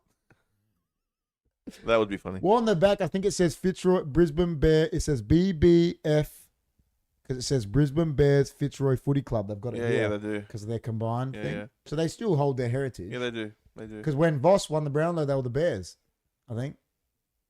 They were. Yep. So technically, if you bring it into as the Lions, they've got the best premiership record as a club for the shortest life, wouldn't they? Because they got 3 in. When did they become the Lions? 97? 97? After 97, yeah. So that's 3 premierships in Yeah. short span of time. Yep. And Fitzroy were nothing at that time. They were basket case. So yeah, they're in there. But I guess you count them as Bears as well. So Well, a lot of Fitzroy supporters go for them, so they should, I guess. Well, You should. it's their club, You really. should. It's part of their club. Well, a lot of those was it South Melbourne? They go for Sydney. Swans. Well, that's Sydney. who they were. Yeah. But no, South Melbourne actually moved Yeah, I to know. Sydney. They I know. didn't merge. I know. They Yeah, just they moved. became. Yeah, I They know. moved and became Sydney Yeah. Swans. It's like in basketball, there was the Seattle Supersonics, and they moved to Oklahoma. That's who Oklahoma City is. Yeah. You know the old Supersonics? That's who Oklahoma are. Oh, okay. They were the old Supersonics. Yeah. So there's all these Seattle fans that support Oklahoma City, Yeah, there you go. but it's because it was their club. Yeah. Like they've said, remember there was talk back in the day, wasn't it, about Hawthorn to relocate them when they were struggling, and who is it now? They've talked about North Melbourne. North wasn't it? Melbourne Yeah. to Tasmania. Yeah, But because that's not happening now. listen, how many flags? North Melbourne have won 2 flags. North And they're one of the Melbourne- biggest clubs. North Melbourne were going to go to the Gold Coast. Yeah, But that's then they declined, and then obviously Gold Coast was made. And they've only won 2 flags, and they're one of the biggest teams, or they were. Yeah. You know, so. Why are they going to go in Tasmania? Oh, they are in Tasmania. I get the funny feeling Collingwood win because Dacos missed on the Charlie. Yeah, I got a feeling Collingwood's going to win. Please. But Brisbane could do it. Brisbane could do it. Please. Anyway. His dad obviously won the 1990 premiership, didn't he? He did. Dacos. Yeah, he did. So he must have had a son very late. I've got no idea, man. Well, if he was playing in 1990, Yeah, and his son, he's only young, isn't he, man? Nick is only 20, 19. So he would have had him like in his like he must in have his had 30s. late. Oh, I don't know how old he was. When Well, he Pete was won. pretty old, I think, man. Probably when he was like the Macedonian marvel. when he was like 35, 40, he probably Yeah. had kids. Yeah. Mm. Because Josh is older, Yeah, isn't he? not much older. Not much, but he's older. Yeah. Yeah. He was the Macedonian marvel, man. That's it. I like it. All right. It was a good show. Interesting takes by sports people and non-sports people. It was, and it got everyone involved. Even though Jess didn't like sports, she No, got but involved. She said she made that point. I like what she said. She goes, I don't like serial killers, but I like trying to work out their mindset. Their minds, yeah, and that's what. And that's what she said about That's this. what- I yeah, don't like which is good. sports, but I like trying to work out why you like it. Yeah. It's interesting. Because, you know, sports people, as before we go, we think in our heads that everyone loves sports, but they don't. No, No, obviously. there's people that don't like Yeah, sports. well, there's people I know that. No. You know, when I'm on with Daisy, those girls, I always ask them, like, because they're from England, that, do you follow the football? And they're like, nah. No, but what they follow is Games, Gaming. Daisy, and they're so into it. obsessed of it. Yeah. Yeah. Where you're not as obsessed. No, I like You gaming. love your gaming. Yeah, but I'm not like that. No, not like that. To me, it's just not like like- Manchester United. No. I play a game No. to be Man But United. those people love it like Oh, Manchester United. 100% they do. So, But hey, gaming is a sports now. There's esports, isn't there? So look, final note, I would say, don't get addicted to anything. Use moderation if you can, try not to let it and try to let affect your life. Yeah, if it don't let it affect your life. As in, don't let it. Yeah, don't let it Yeah. don't let it impact negatively on your life if you can, and don't be distracted either. 100%. Make sure you know what's going on around you, 100%. and yeah, that's all. That's pretty much On all I that can say. note, we can leave on the last comment. I think my dad said what you said earlier. But if Brisbane play their best, they'll give it a mighty shake. I think so You too. said that. You said if they actually play, if Yeah. they play on grand final day like they can play at the Gabba, they can win. Of course. But if they don't, If they get their game going and they can stop Collingwood's game as well, watch if I out. was them, if I was, Fagan, I would take them to a hypnotist and just tell them the MCG is the Gabba. Mm. Then they'd be unbeatable. That's right. Because But when they play at the Gabba, they kill everyone. it's just the crowd as well. Yeah, I like, know. it's a lot of factors that Yeah, go of into it. course But it look, is. if West Coast can do it in 2018, anyone can do it. So, I mean, yeah. Collingwood, for me, if Collingwood don't win, it's a huge failure because they pretty much got a home grand final. They've been home the last 6 weeks. I know, but you know what I mean? Like every 7 weeks. Victorian almost, if you're a Victorian team, you get a home grand Yeah, final. yeah, of course. And then to lose it. To is lose it, pretty- yeah. But good luck to each team, Nah, supporters, whatever. Not Good good luck luck. to them. Crows, all the way. Chris suck. Yeah, no, Crows best. Not good luck to them. No. Chris said Tottenham are going to smash Liverpool. And you know what? I'm actually hope he's right this week because I hope so too. I So hope good luck to Tottenham. And, yeah. I hope Tottenham do smash Liverpool. But, so I'll be back on Saturday for the AFL Grand Final watch along. So make sure you guys come and support the. If you're not going out or anything, you want to stay home, watch it with us. yeah. The King will be there. I don't know. KP coming on. Not sure because Not got sure. some stuff to do around home and shit. And Okay. Yeah, don't think so at this stage. Well- but we'll see. Regardless, we'll be on, guys. So make sure if you are brand new, make sure you like, share, subscribe, and also hit the bell for all notifications so you know exactly when we go live, guys. GT says boo to that comment about Spurs. GT will get over it. Listen, yeah, I don't know. I might be back one of the nights before for some gaming, either tomorrow or Thursday. We'll see. Yep. And then maybe the watch along Man United Saturday night. Not sure, but there'll be Yep. some stuff happening. I said to Jess, maybe on Monday, it's a public holiday. I might go live during the day gaming Nice. on the Monday Maybe just to see the open to the because the other people that support that are all Americans and that if I'm home, maybe we'll do a fortnight. we can. We'll see how we go. We can. But Sort anyway, something out. But then there'll be the Premier There'll be League show Monday night. But yeah, there's big things to come, guys. But yeah, thanks for watching. Like Chris said, like, share, comment, subscribe. check out our merch, guys, Check as out well. our merch. I can't find the button now, so I won't bring it up. But HFDmerch.myspreadshop.com. if you haven't joined the Discord, it's in the description. And thanks everyone for coming. Thanks everyone in the chat. Thank you so much, guys. We love you guys. It was wicked. We love doing the show. Remember, take care, spike your hair. Stay hunky. Stay hunky, See guys. you on the next one.